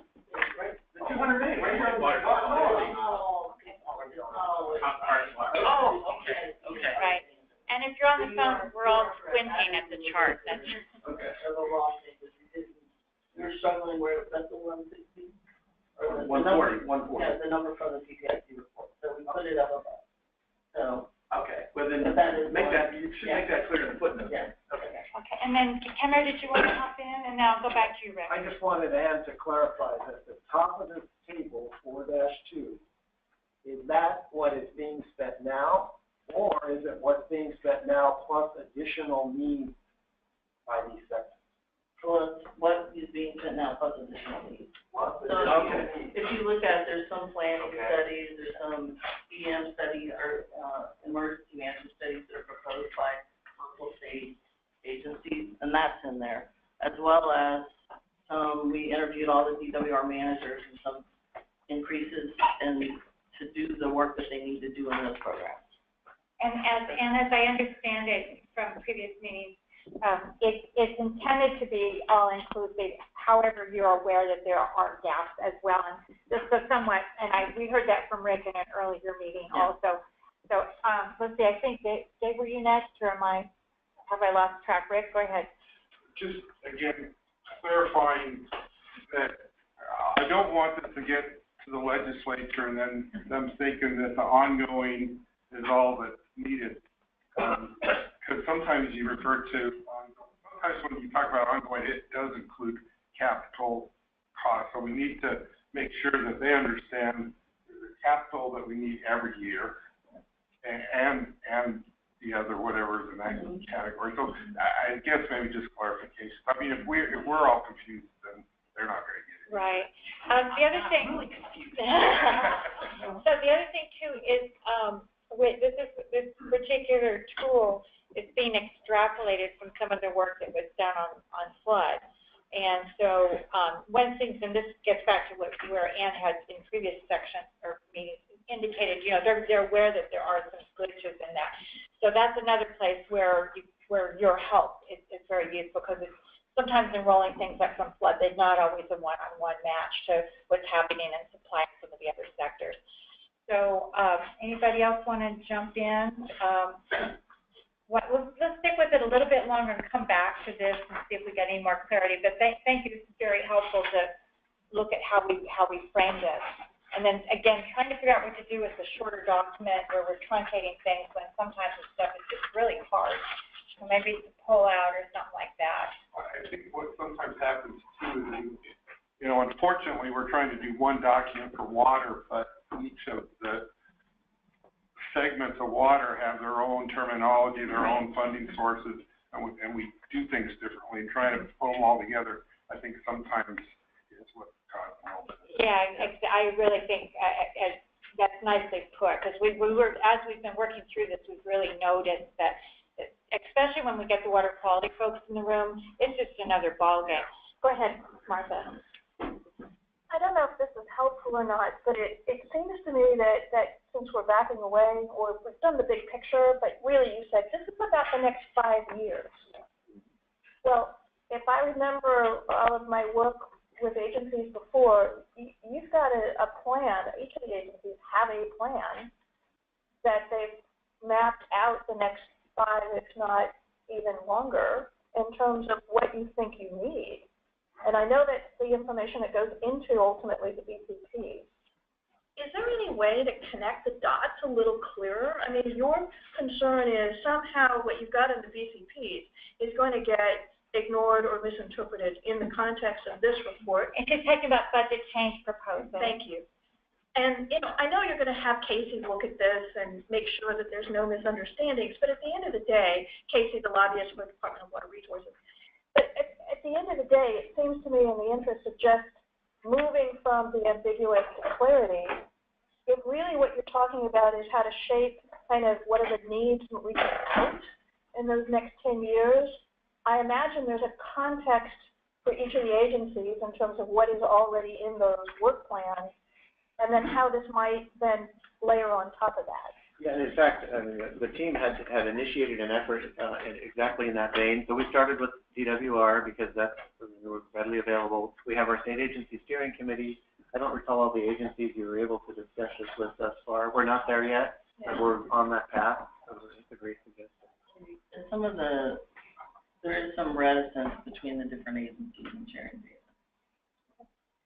I understand. The word alignment comes to mind. Yes. That's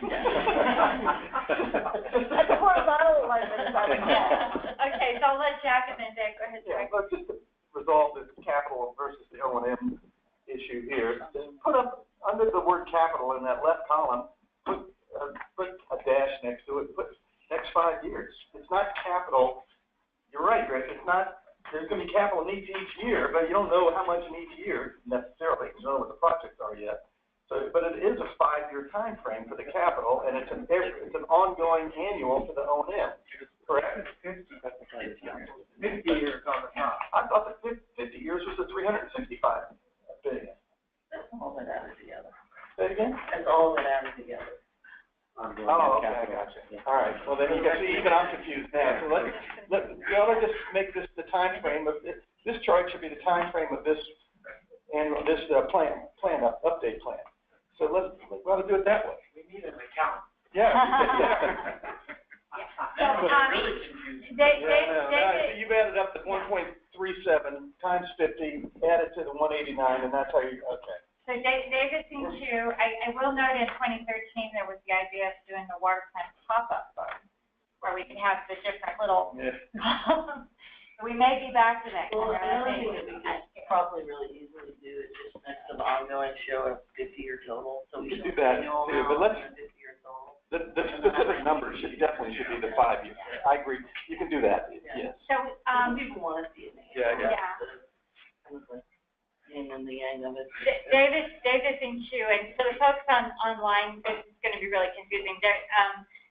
The room has got quite excited about the topic we're talking on, so people are standing up, and that's what all annoys them. Go ahead, Dave.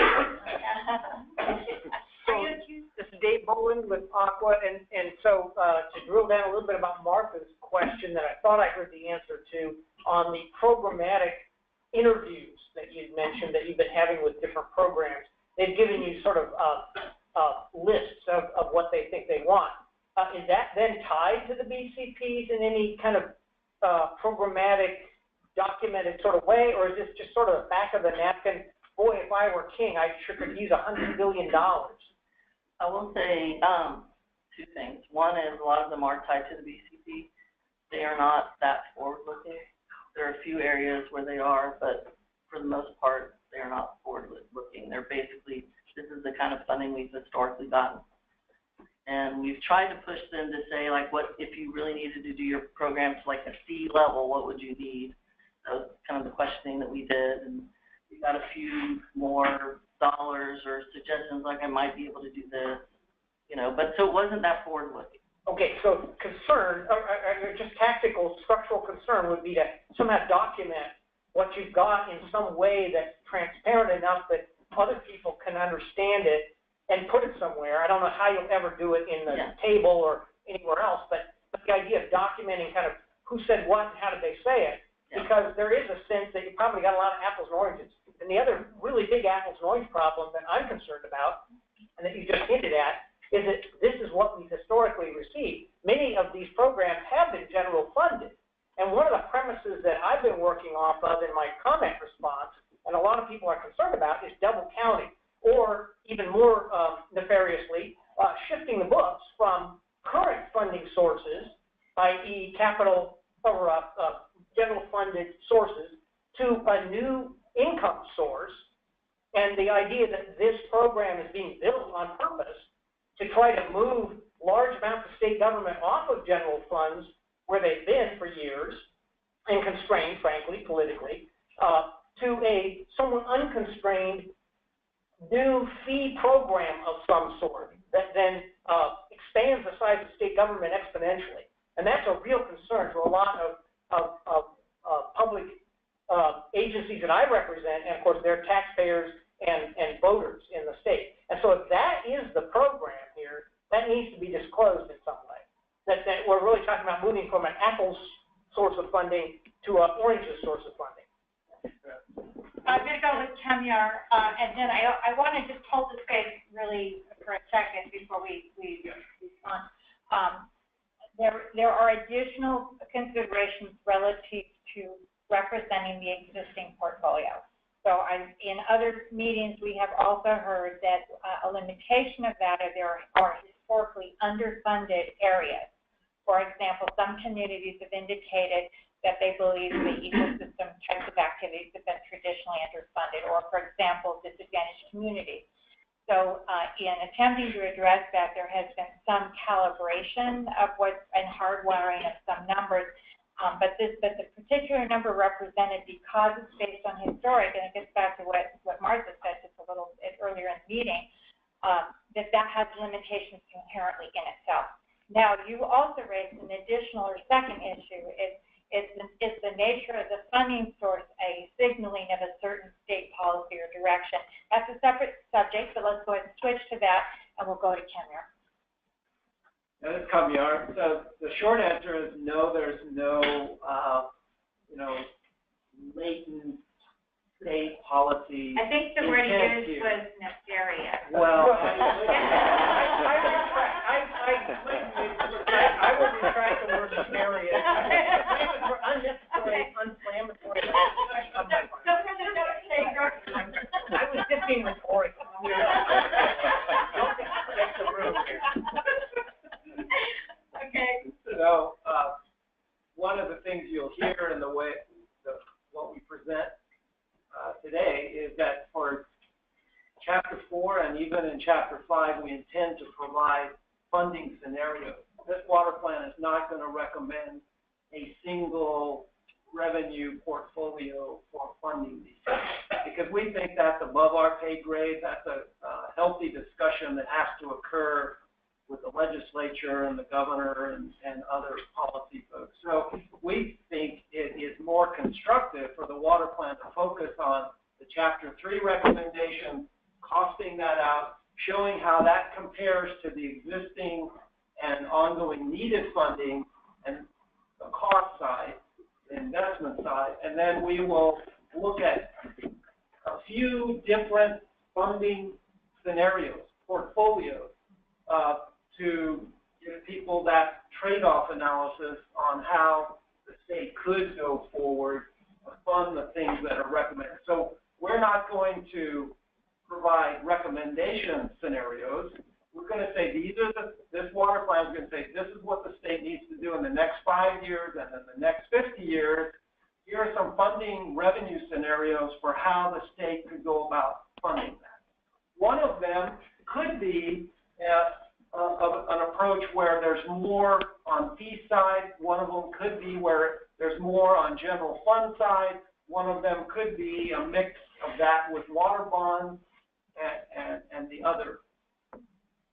And also that is something we're going to be wading into in our next segment. Valerie, does this make sense? It's helpful. Okay. But I'm still a little confused about your chart.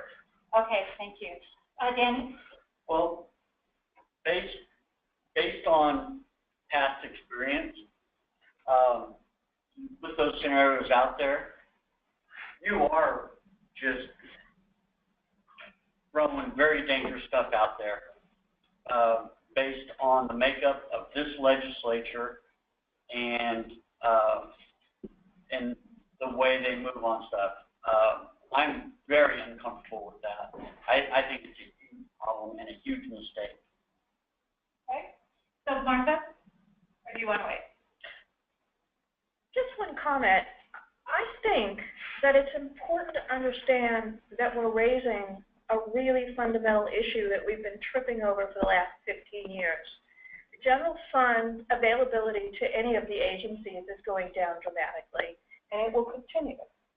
So the question of services and long-term financing, no matter how dangerous, and I don't disagree with you, Danny, it's a scary topic, has to have a place, a resting place for the conversation somewhere. And it seems to me that what you're trying to do is put boundaries to active information.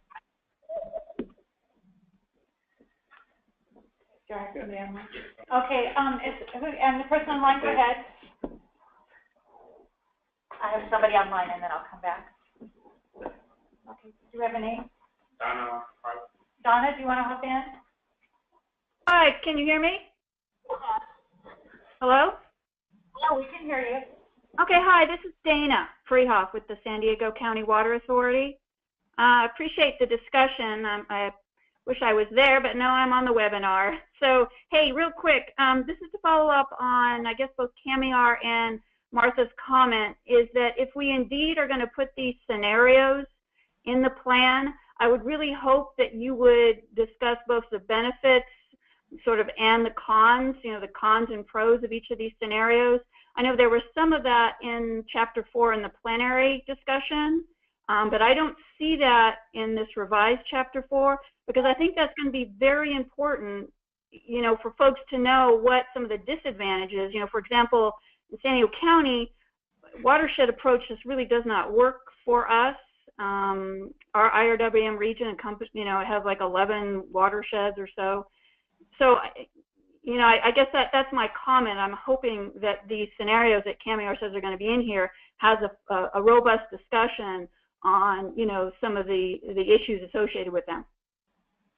Thank you, Dana. Do they have anybody else that wants to hop in? Go ahead, Dave. Yeah, this is Dave Mullen again. Just a little bit of unpacking of some terms I heard right before Camiar got a chance to talk, but I'm still concerned about further clarity about this idea that the premise that some of the state, the input that you received from some of the state program managers apparently that was used to compile these long lists was based on a presumption of underfunded programs, and then in addition there was some comment about disadvantaged communities feeling underfunded and ecosystems in general feeling underfunded. And just to note, I was repeating things that benefit staff. Exactly. So the idea there is that sounds kind of subjective to me. If there's objective information apparently based on previous funding levels of these programs, that my point was is that was tied to general fund, and that needs to be documented. Now the premise is that that funding need plus some additional funding needs, and whether Martha mentions whether it's been going down or not is an important reality check that we all need to take, is whether or not the general fund in general is being reduced to all these programs, or programs are being reduced in size through time in the general fund, or whether it's been maintained or actually increasing, which is the perception of many on a lot of these programs, is they actually have been increasing, but maybe not at the perceived rate that they should be increased based on the perceptions and the subjective judgments of a lot of program managers and a lot of the activists that may be informing the information. And so the concern I think we need to address here is who says that a given program needs to grow, and what rate does it need to grow at, and does it need to grow off the general fund and onto a different income source, i.e. new taxes and fees. And that's really a volatile question. That gets at where Danny's going, I think, about this is a potential loaded hand grenade that gets rolled out into society. And so the point is we need to be disciplined about the, what's behind all of this. And I know you can't do it in a simple table, even the footnotes. So somehow we need to document what our assumptions are. And if some of the assumptions are subjective and political in nature, that needs to be identified. And one of the things I will say is... I do need to note that there was some charged language in the comments. But I also want to make sure that Kristen got what you said, because I think you nicely untangled some pretty key points. So I just want to check. Are you good? Have you got? I think so. Can you just briefly repeat what your main points are so I capture them accurately? Document the assumptions. You also kind of teased out something about the basic premise. How do we calculate what the assumptions are? What are sort of the input systems? And then to understand that there could be some sort of remarkable consequences as a result of raising some issues that haven't been touched on before. And all of that gets at where Camiar was on his response back about the idea, rather than one set of recommendations which have embedded assumptions and they're hardwired, maybe more of a menu approach that says, if we do things this way, these are the consequences, and if we do things a different way, there are different consequences. Okay, and that's perfect. But are you good with that? All right, and then that also layers onto what Martha said. So part of what Martha said was that, in fact, that could sort of poke at the bee's nest it had, and although she used different words. That we need some consciousness around that. So how we frame that conversation is going to be very important. And I just want to make sure I captured that, the group's sentiment on that. That's really important feedback to the group. Okay, let me go back to Anne and hop in. Well, I was going to say all of the unpacking the numbers is going to be done in an attachment to the document. So you will have that, and we'll have all the interviews that we did with the DWR manager, so you can see, what they are saying that their programs are doing. And then most of the increases were due to changes in legislation where they're going to be doing new things. So, yeah, but they aren't necessarily tied to the BCPs, that hadn't been generated at the time. And then the capital numbers are representative of mostly local projects. And so those all came from IRWM plans, from the flood group, from the CVFEP, and then beyond the CVFEP, there were other projects within the regional flood management planning areas that were captured, and then statewide interviews with 240 local agencies. So, and then a number of CIPs from local agencies. So it's a kind of a mishmash of a bunch of different sources that we've pulled together. So there's 9,000 items that are behind the capital and some of the ongoing management actions. So that kind of gives you a really quick overview of what's in there. I'm going to let Paul hop in. So two things, two tracks, because one is what Dave's saying, and I agree. And remember in Update 2013, we recognized the need to have a more descriptive, transparent, and consistent way to articulate what the state's funding needs are that we're bringing into the plan. We created templates, literally, and worked with the State Agency Steering Committee initially.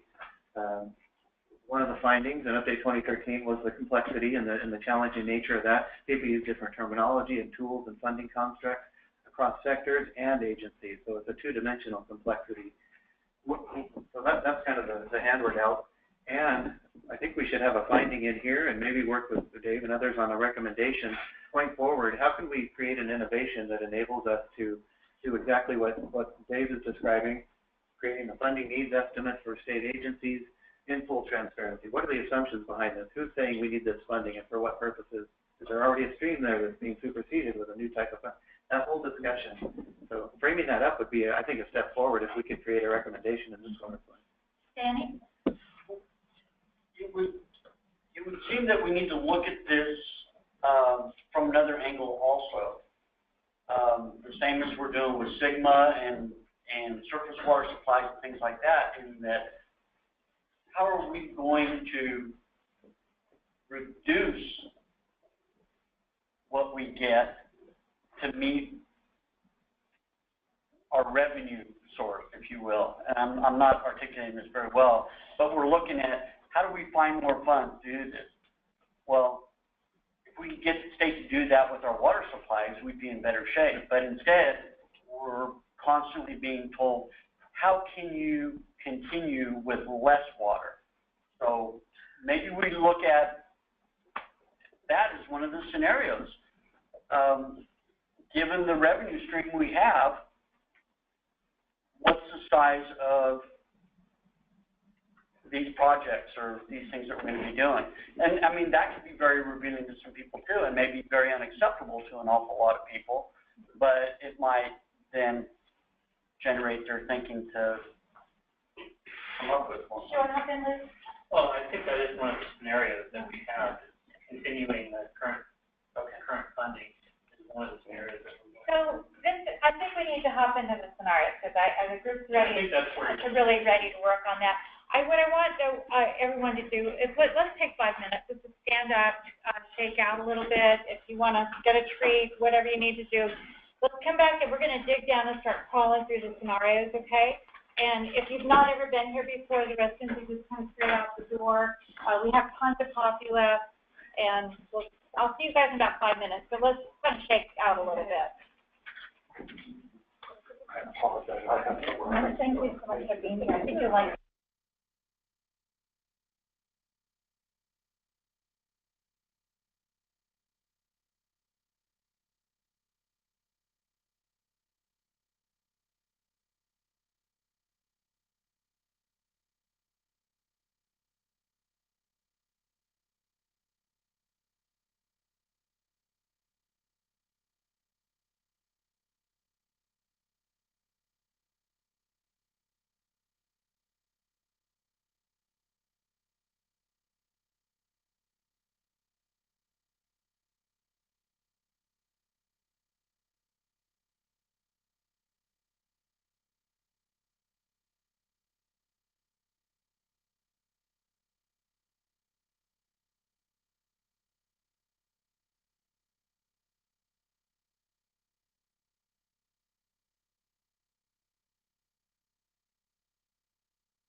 high number in my head anyways. Thank you for those of you on the phone that are coming back.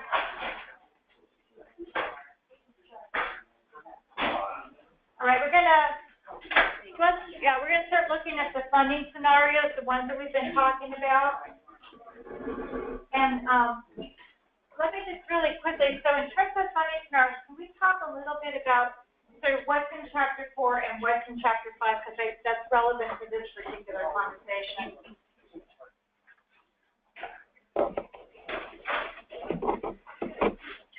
Okay. So we're going to go ahead and he's going to talk a little bit about what's in Chapter 4 and what's in Chapter 5 relative to the scenarios, and that will impact the way that we review this. Go ahead, Paul. We have a couple of folks that are still. Yep, they're walking back in. All right. First of all, let me just recognize too what a good takeaway I think from this discussion to date.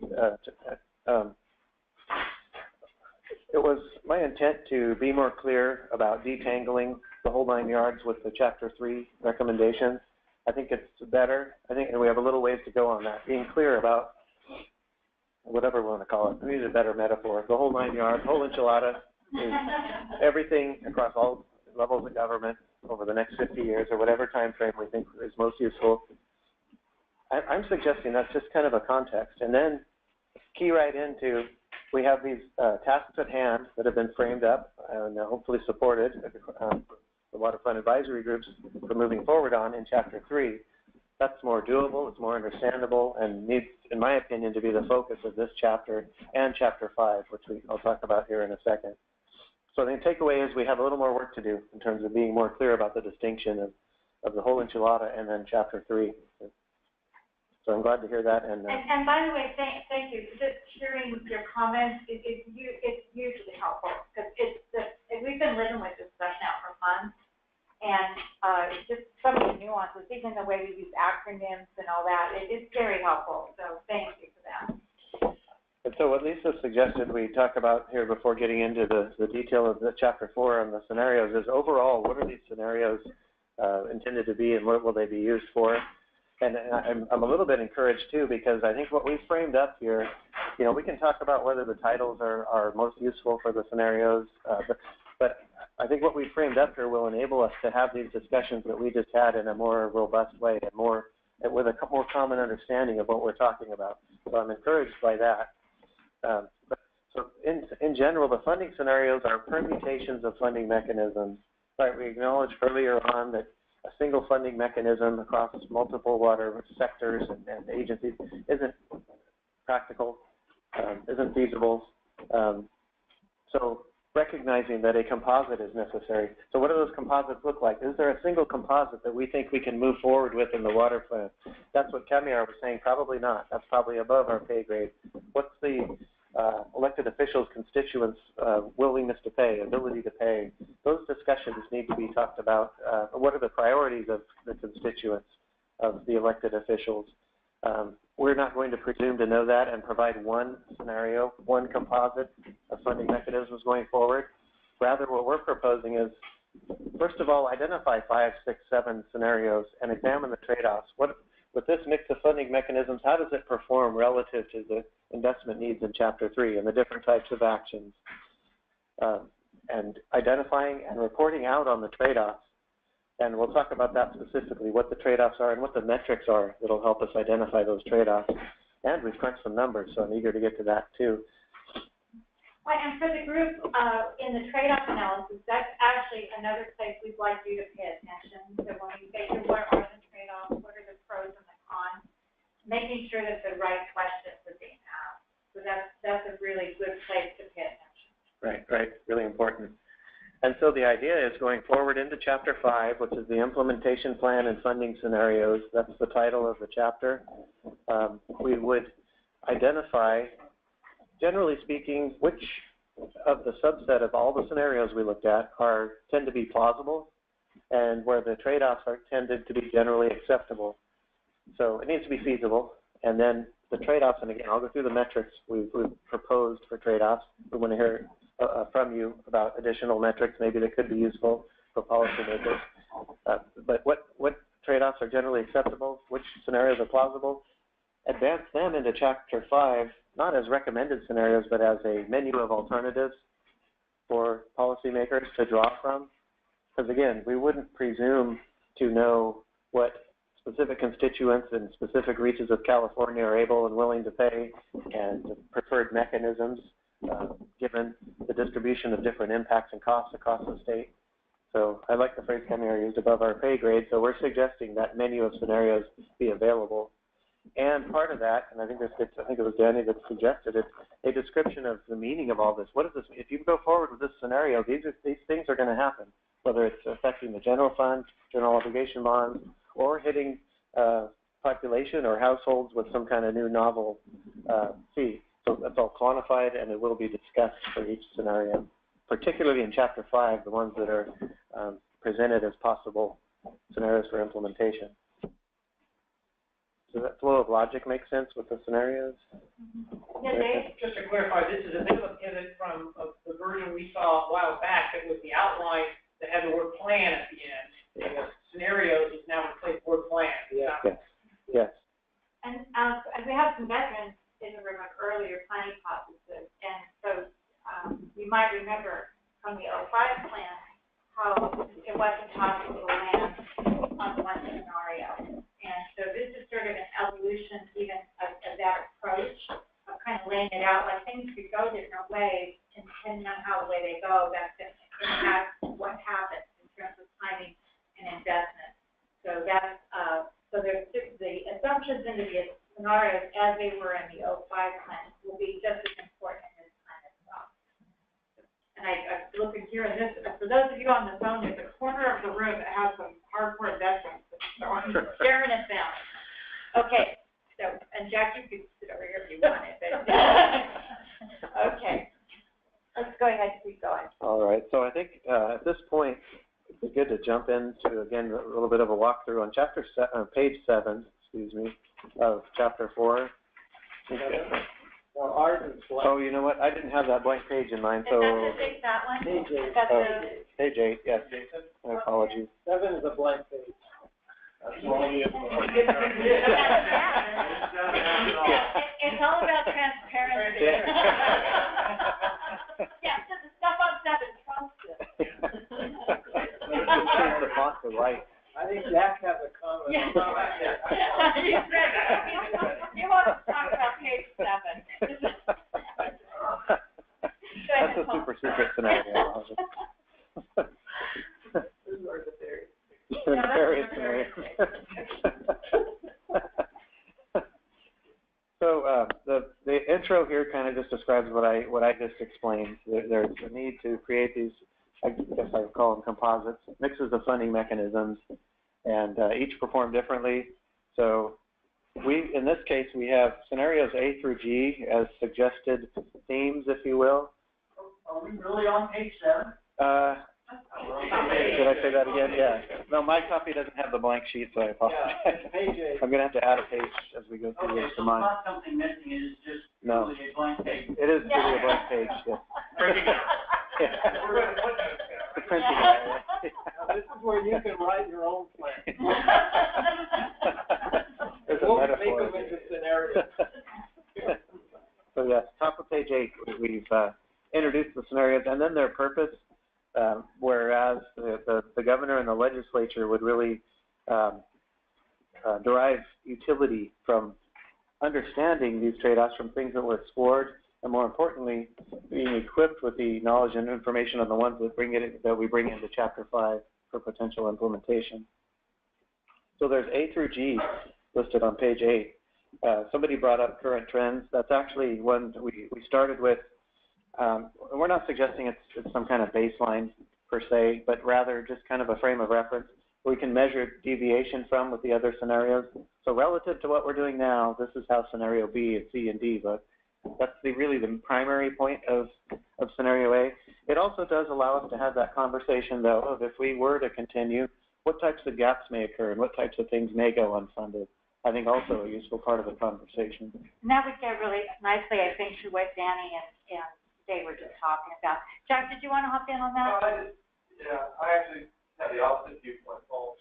I don't think scenario A should exist. I think there should be the current funding trends should be the base, and all the scenarios, follow on top of that base, so that you can show incremental differences. And I also think you ought to have a two-stage set of scenarios here. Again, funding impacts and needs over the next 5 years for this plan, and then the other one is for 50 years.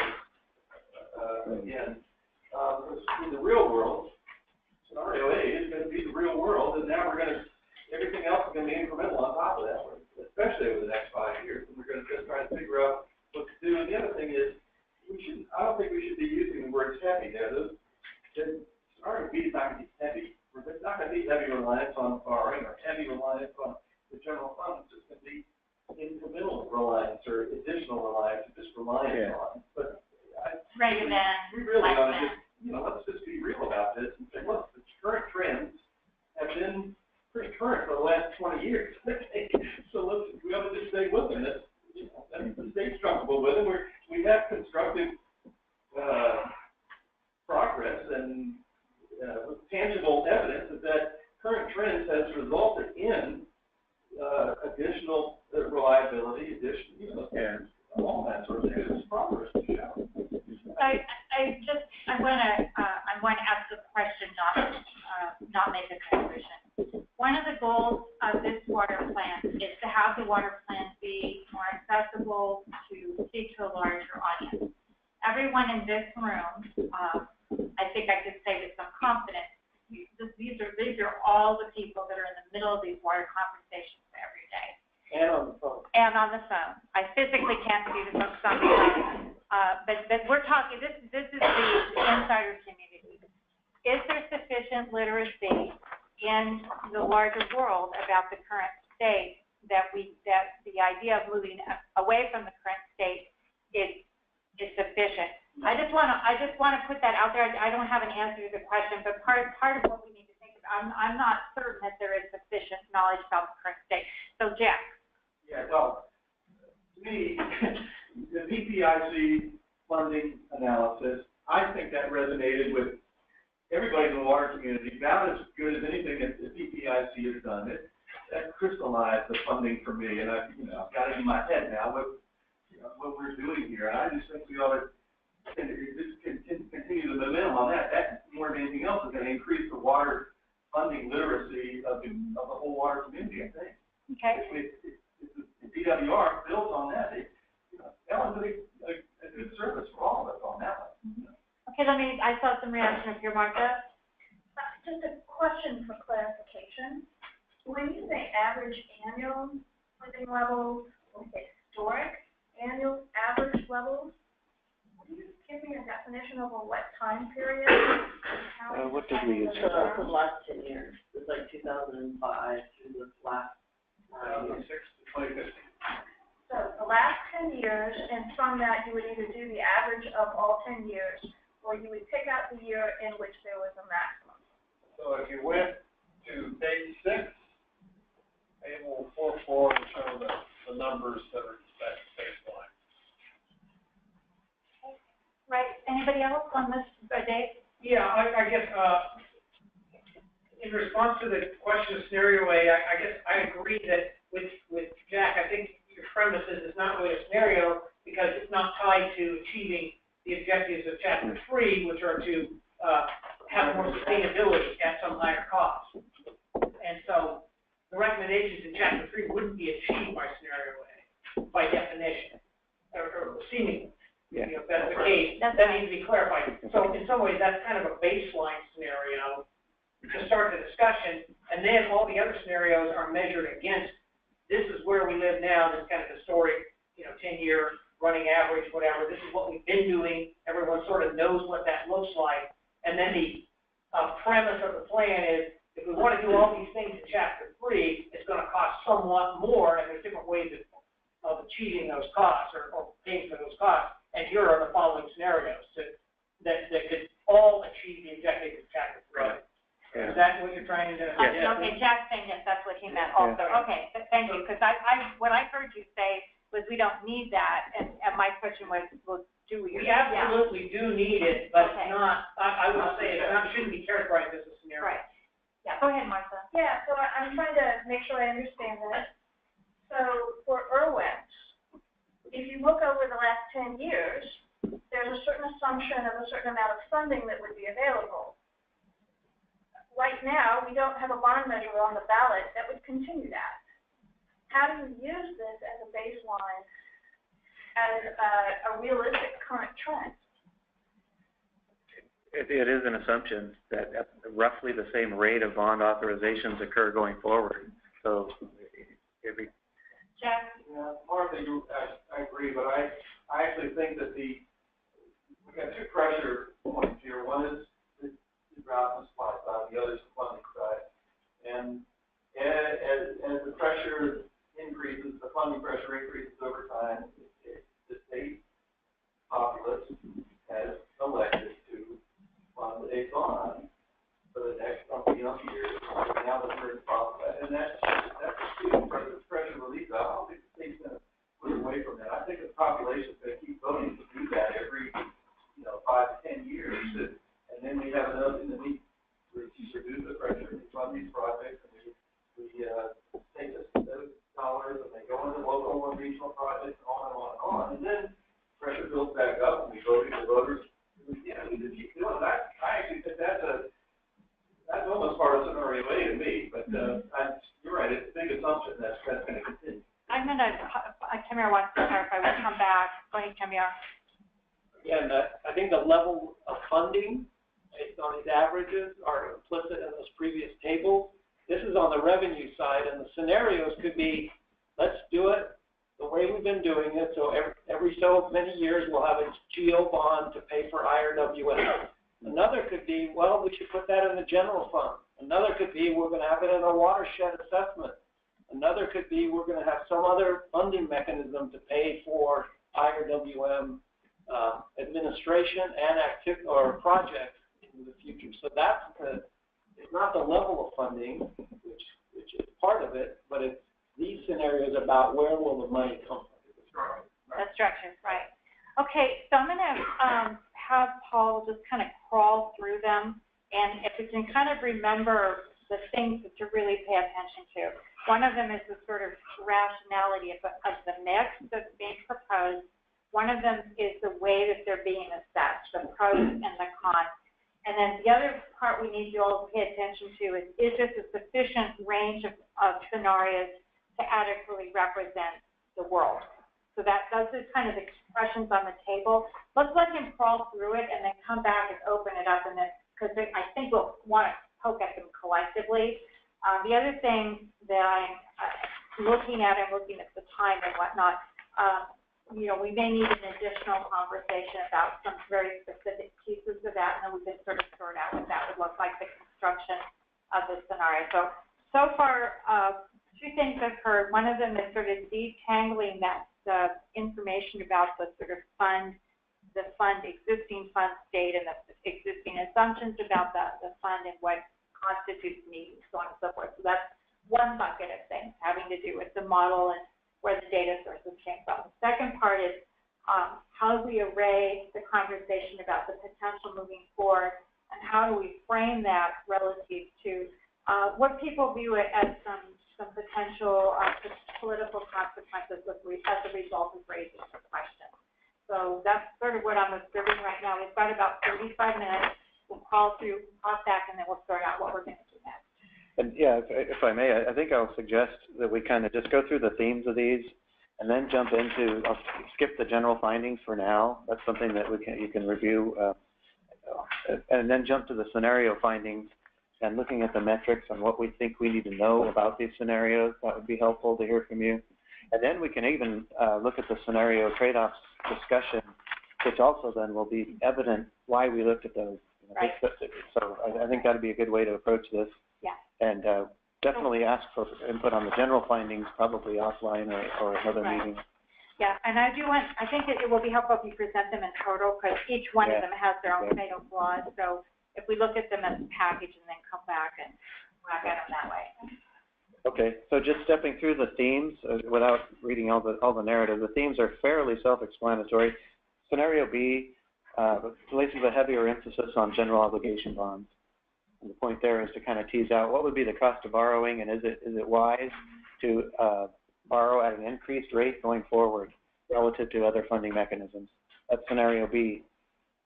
Scenario C is kind of the opposite, reduced borrowing, looking at the state general fund. What if we predominantly use that to pay for Chapter 3? So again, just recalibrating our notion that what these are doing is trying to pay for Chapter 3, to detangle that whole enchilada from Chapter 3, just to be clear. Scenario 4, it uses kind of a hybrid. It looks at the maximum historical, it takes the maximum historical bond and maximum historical general fund, and then introduces some novel mechanisms to help pay for the gap going forward to pay for Chapter 3. It's kind of an all of the above in a sense. Scenario E, and this is something to inform, I'll just tell you, to inform the novel mechanism discussion. It answers this question, or I should say it informs the response. Can you use the state general fund in lieu of what you would have used any new novel mechanisms for? So scenario D, there'll be a chunk of funding from a novel mechanism, and we'll look at the metrics on how that helps us determine if it's reasonable or advisable or preferable. If we take that chunk of novel mechanism in D and we use general fund in E, can we defray the need? Can we eliminate the need, I guess is one way to phrase it, of any new novel mechanism? That's what C doesn't maximize bonds, and C has more borrowing. Excuse me, E has more borrowing, so it's kind of all of the above. And D, it has maximum historical bonds. There's more borrowing in D than C, which would alleviate the need. C and E. And trying to figure out the difference. E has more borrowing, thereby reducing the general fund reducing the general fund and novel mechanism. So F addresses the question of what if we actually felt that a lot of the things in Chapter 3 were necessary and quite urgent, and we want to, on the front end, accelerate the investment. So that'll look differently in terms of the funding mechanisms that work in that type of scenario. And just to note, that speaks to what you were talking about, Jack, on the kind of 50-year range versus not 50-year range.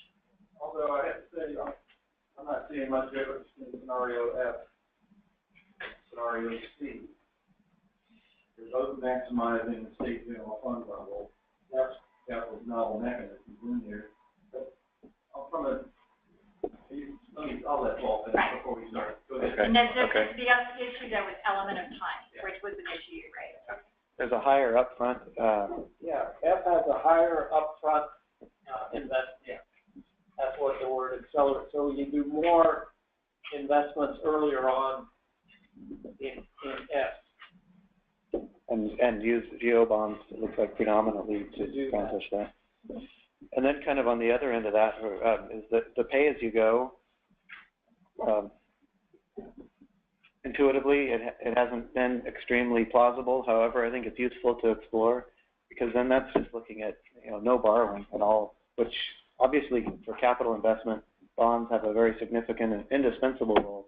I'll just say it that way. So, but this is meant to explore what's the magnitude of what would happen, what type of general fund appropriate allocation for water management would occur, in addition to what level of some kind of novel mechanism would have to occur if we didn't want to borrow going forward, which there has been discussion about. Are we? So it'll help frame the conversation of to what extent does borrowing make sense going forward. It kind of counteracts the whole heavy bond bookends the heavy bond scenario. The idea here is to create a sufficient range of options so that you actually can do some comparison. And then Denny, did you have a question, clarification? Yeah. All of this? If it's a comment, I'll ask you just to hold it to be done, and then we'll come back. If it's a question, just go ahead now. It's a question. What is the possibility of looking at each of these and seeing what it would do to the cost of water to the end user, whether it's, Joe Blow in his house, for me on my farming operation. And I would think it'd be pretty difficult to do, but that would be helpful if we could. That's part of the trade-offs that we're trying to quantify, and you're right. I mean, we can't do it entirely. Maybe at a higher level, we will talk about really who's the financiers across these different types of mechanisms.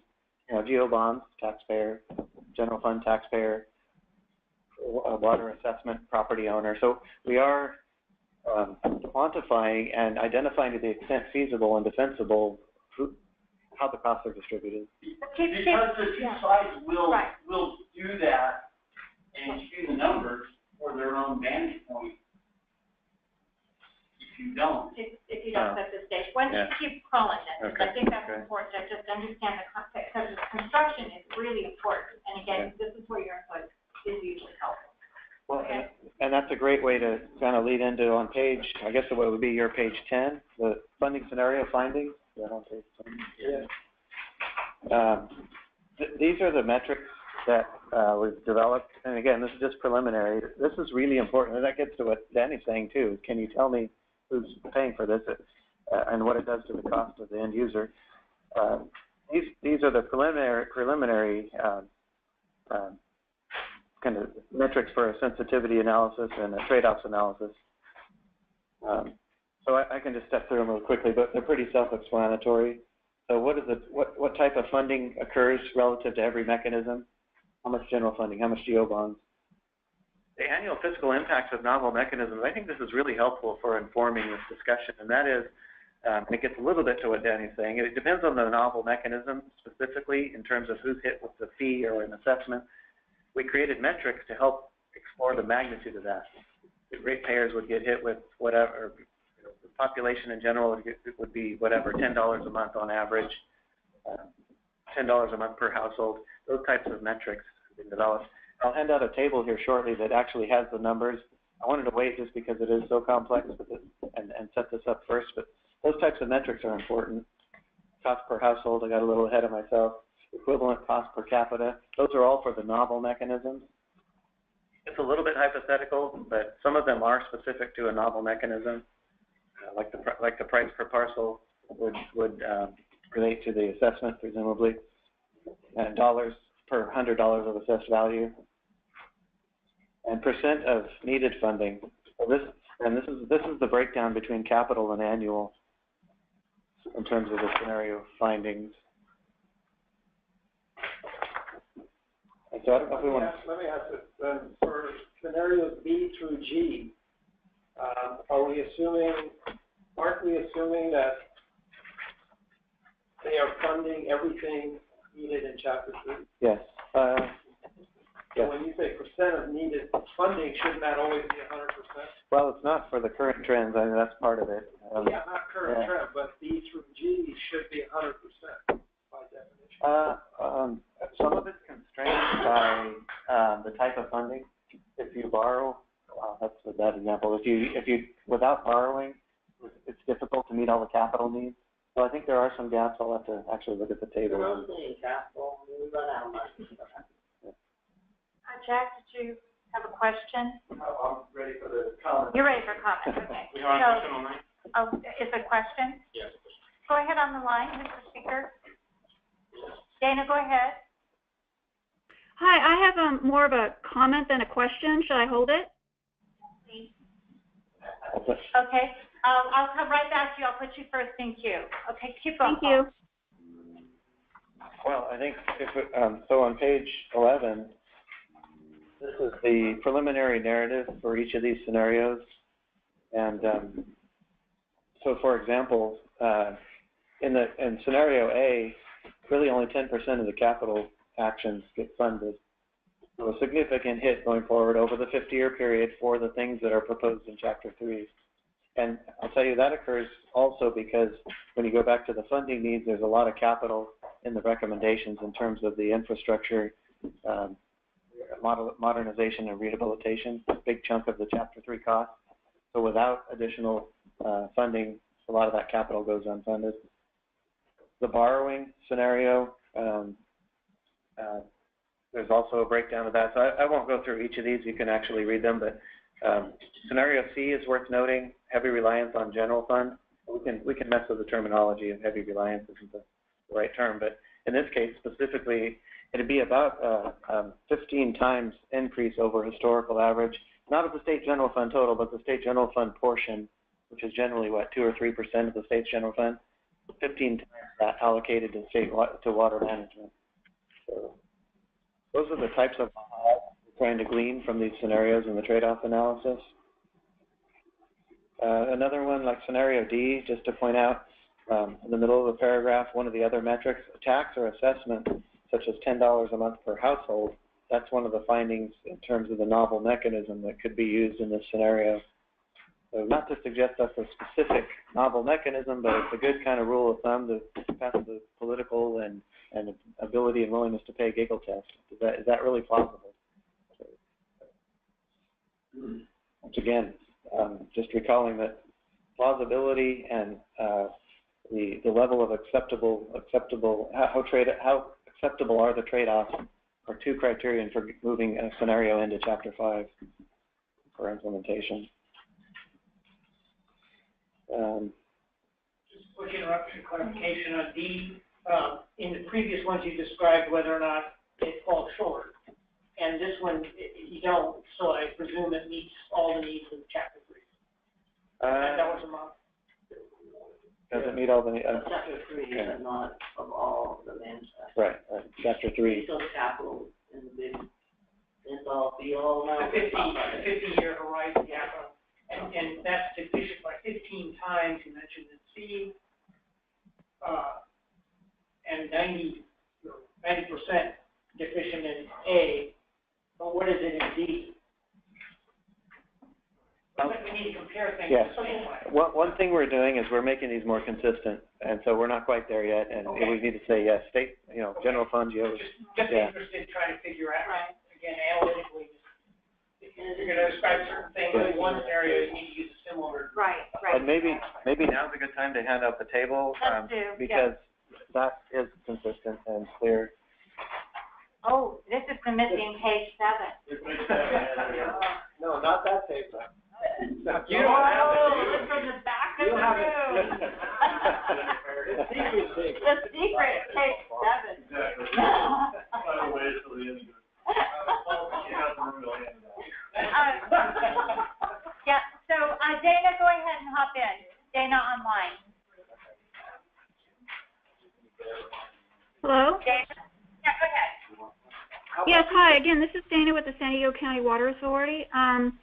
I guess my overall comment, I know this came up earlier in the conversation in regards to issues like Prop 218, and I understand how we don't want to limit the scenarios that we're presenting based on some of those legal constraints. But I truly think that we need to identify what those legal constraints are, because you mentioned a tax on per household being realistically implemented. There's a lot that has to happen for that to occur legally.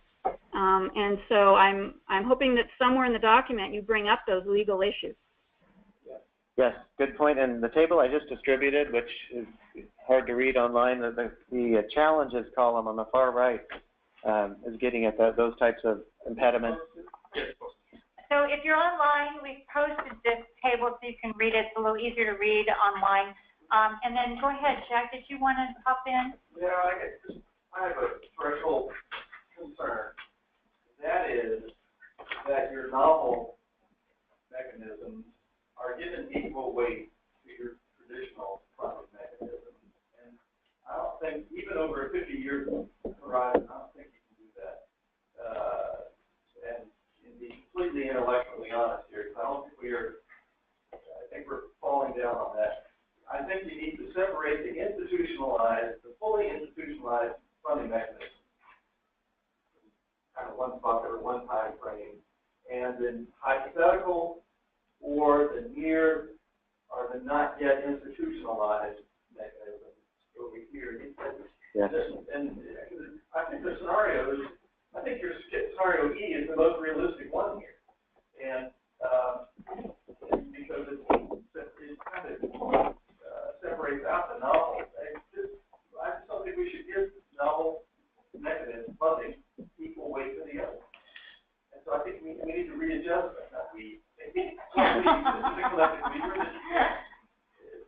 now, so I think we need to realize that scenarios such that the institutionalized funding mechanisms are, at least have a much greater near-term weight. And once you get further out of the 50 years, for the next 5 years, that's most intriguing to me is that to me it has potential. It has potential for real dollars. I liken it to what happened in the electric industry when the wholesale markets got created, and they ended up putting a like 23 mil charge to fund all the new stuff on the electric side, and so the water market, the water market's equivalent. It's not quite like a wholesale electric market, but there's a way to do it. So that one, but it's not anywhere near the real world yet.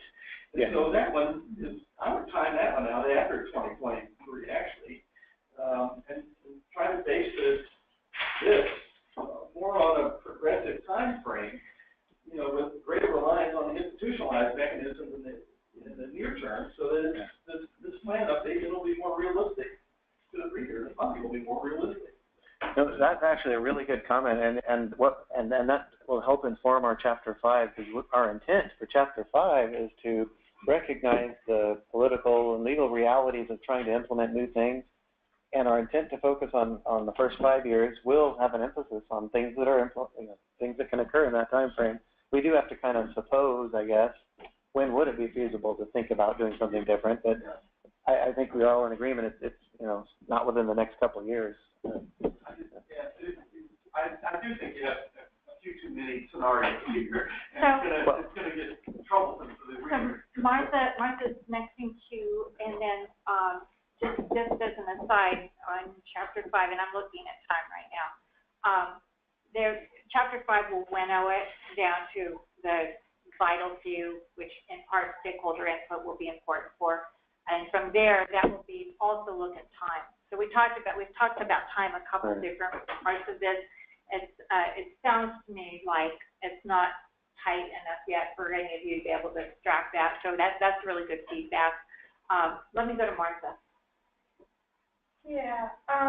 In the interest of time, obviously I want to absorb this more, so this is just a preliminary kind of assessment, but I find it very muddled, to be honest. First off, I don't agree with, as a water agency, we plan in 10-year capital improvement chunks. Maybe from a state perspective, you can stretch it to 15, maybe 20, but 50, who knows what's going to happen? So I really advise, at least as part of demodeling this, to scale it back quite a bit. I think the other thing that gets really complicated here is this interaction between what you're assuming is made at the state, the local, and the federal level. So as you look at different scenarios that really focus on the state general fund and borrowing, you really can't intellectually untangle what we think is happening in these other realms, and then how do they influence all of this discussion.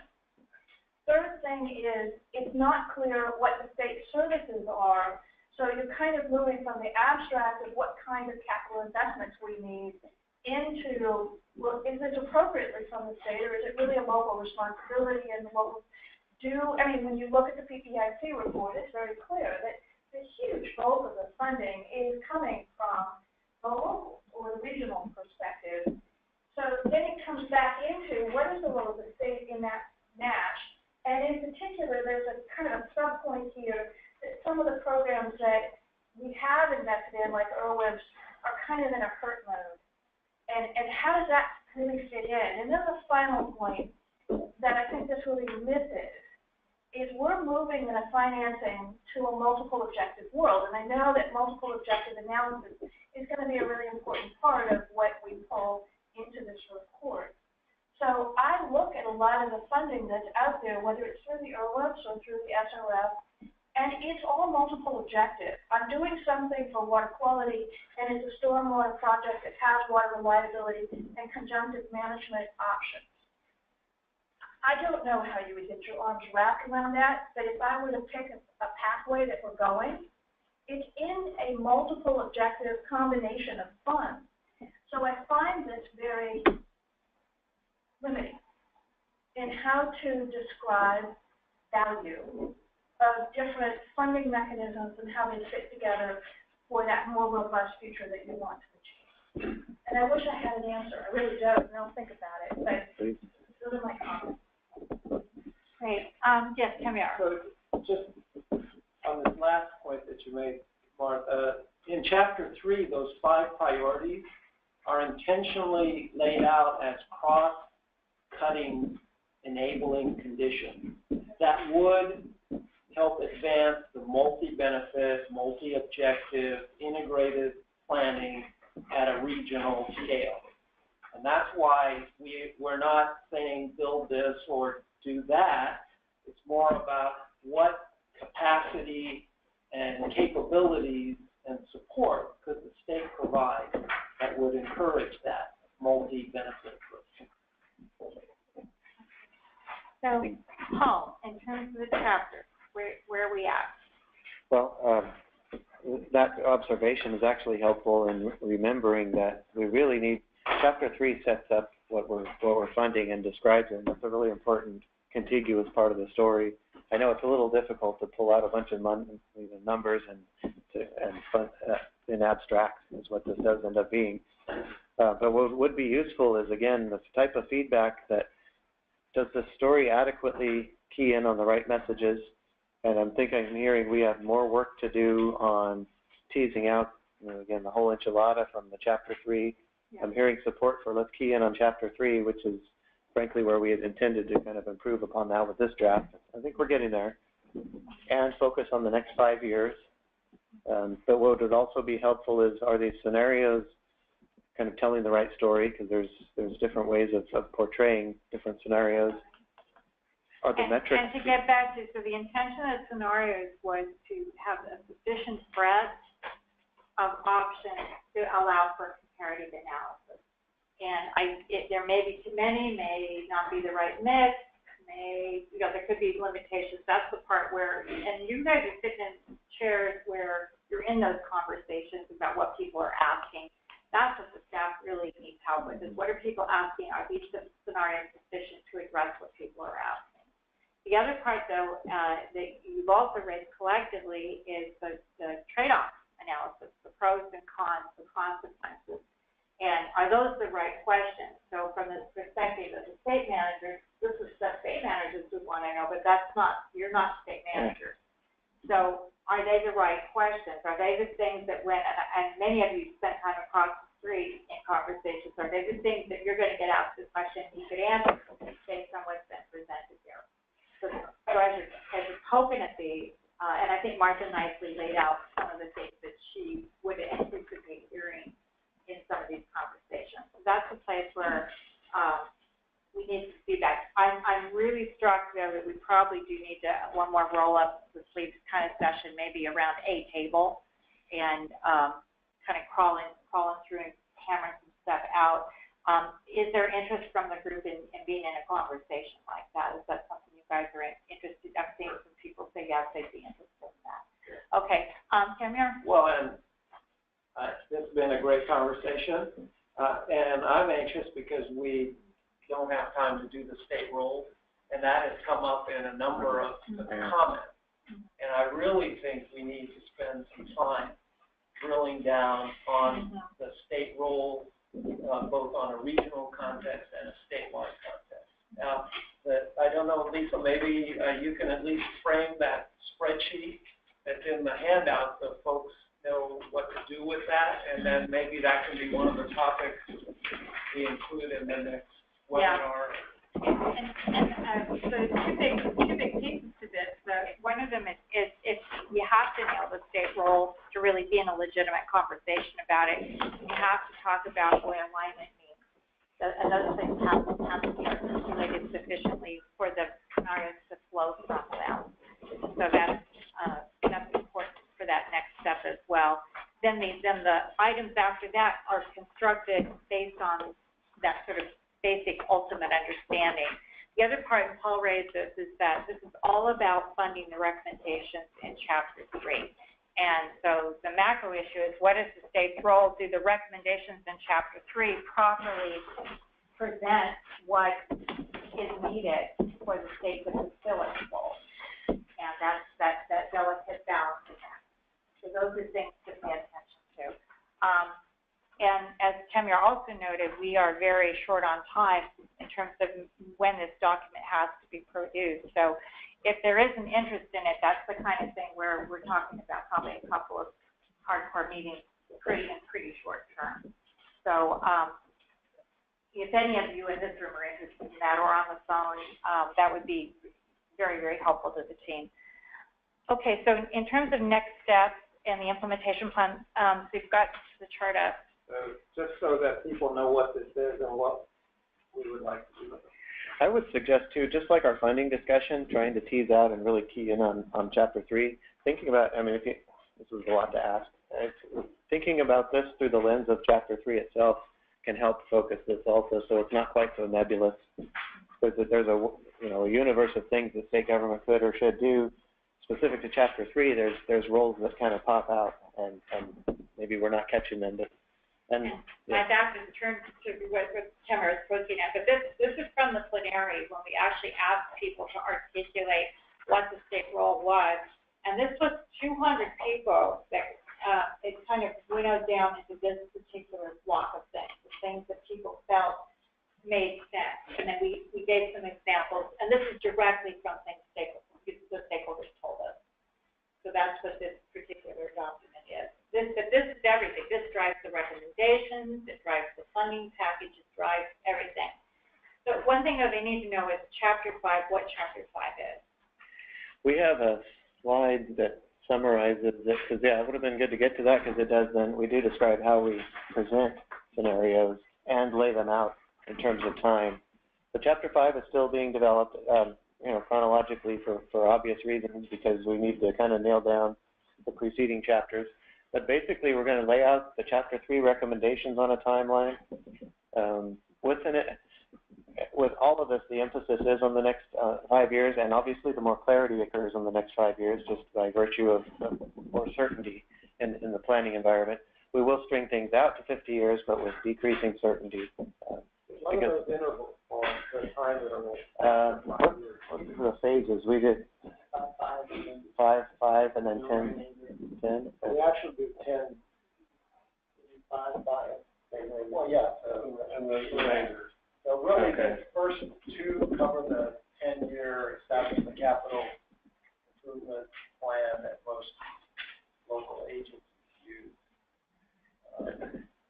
And then, in keeping with the sharpening of the message, we renamed recently Section 3 there as these are the scenarios: state funding for water plan implementations, being very specific about what we're proposing funding for, and then one or more scenarios being available for policymakers to draw from.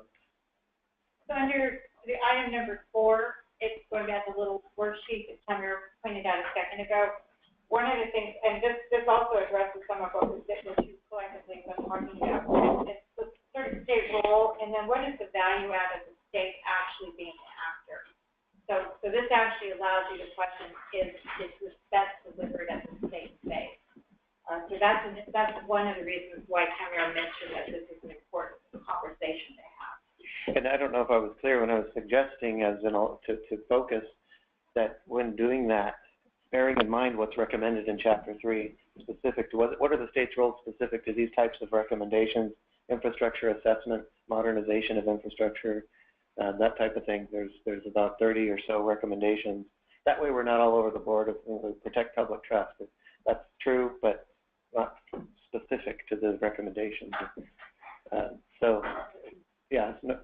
Section 4, useful, and we have to have that value proposition pretty clear, especially when there's a funding ask associated with it.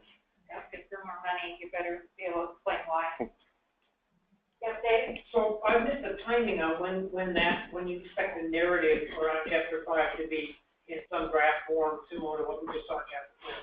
Well, we have on the collaboration guide, I think it's December, we have a webinar proposed for the Policy AC, which is of course a public venue. That's where we would review that chapter in addition to an updated Chapter 4. I think what I'm taking away from this discussion, and Lisa said it, we may want to have something in December, more focused on 4 and 5, kind of a continuation of this discussion where we can bring in a draft chapter 5? Because, yeah, we need to illustrate how, first of all, that and how we're going to lay out the funding recommendations for the first 5 years. Does it or does it not include novel mechanisms coming into play? Those types of discussions are critical. Well, no, because I think what we're proposing is in response to what we heard today.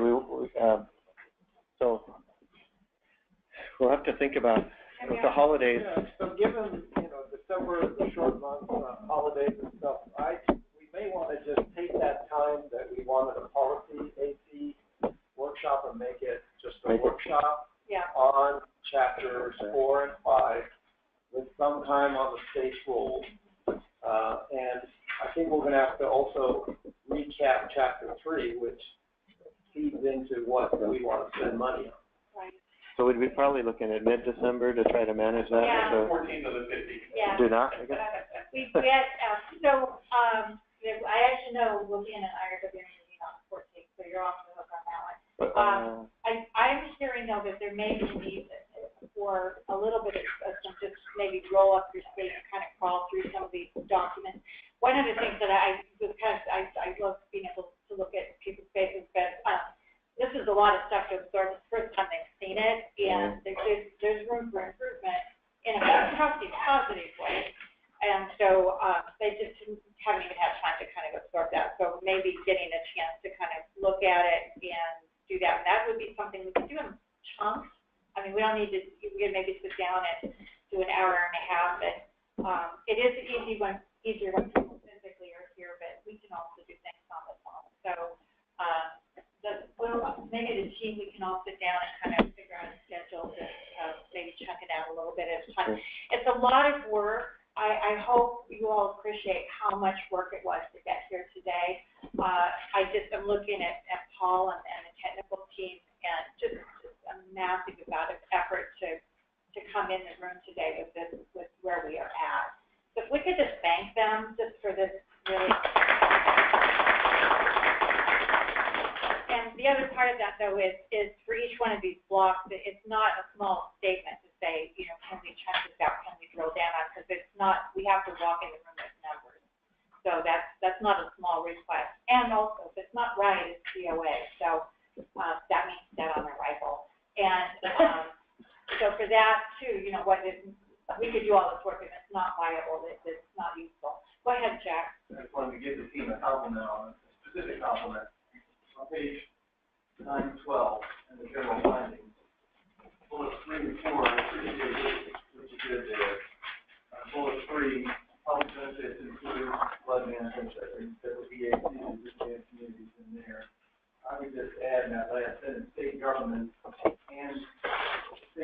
management and funding has a major role in these areas. Management and funding. And then the next one, it's a completely accurate sentence, but I would just, it's actually fairly conceptual, the reliable funding for water supply reliability and water quality management. But I would just suggest have, after the word have, put comma, just conceptually, comma, have a more reliable funding. It's not a given. It has to happen. You have to, in our case, we have to go through our rate cases and make sure we get in or approval from our, not approval, but acceptance from our customers that they're going to pay for this water supply reliability and water quality improvements that we make on the drinking water side. And the ag folks have the same issue on their side, and the wastewater folks. So, I would make it conceptual. It's not a given. Fair enough, yeah. Jack, can you repeat the different recommendations and bullets for you have only written the last sentence? Okay, he'll come tell you. Okay, so for the rest of the group, for the veterans, thank you so much for being here. This is a hard conversation, and your veteran status is hugely helpful because you have context. To the people that this is the first time you've stuck through this conversation, and I've got lots of folks on the phone, a couple in the room, thank you also for jumping in. And how did it go today? Was it just completely mind-numbing, or are you okay?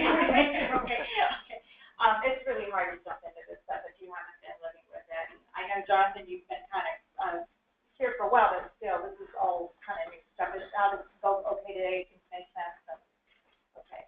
All right. Well, thank you to everybody in the room. We will get back. The team will actually, we'll probably catch up at lunch and maybe get back to you guys about the next counting some stuff out. But I'm hoping you can feel that we're on the verge of something. It's not quite cooked yet, but we're ready. It's in the oven and it has steak. What do you think? Okay. It's just stating. Thank you again. Thank you to the team. Have a good rest of your day.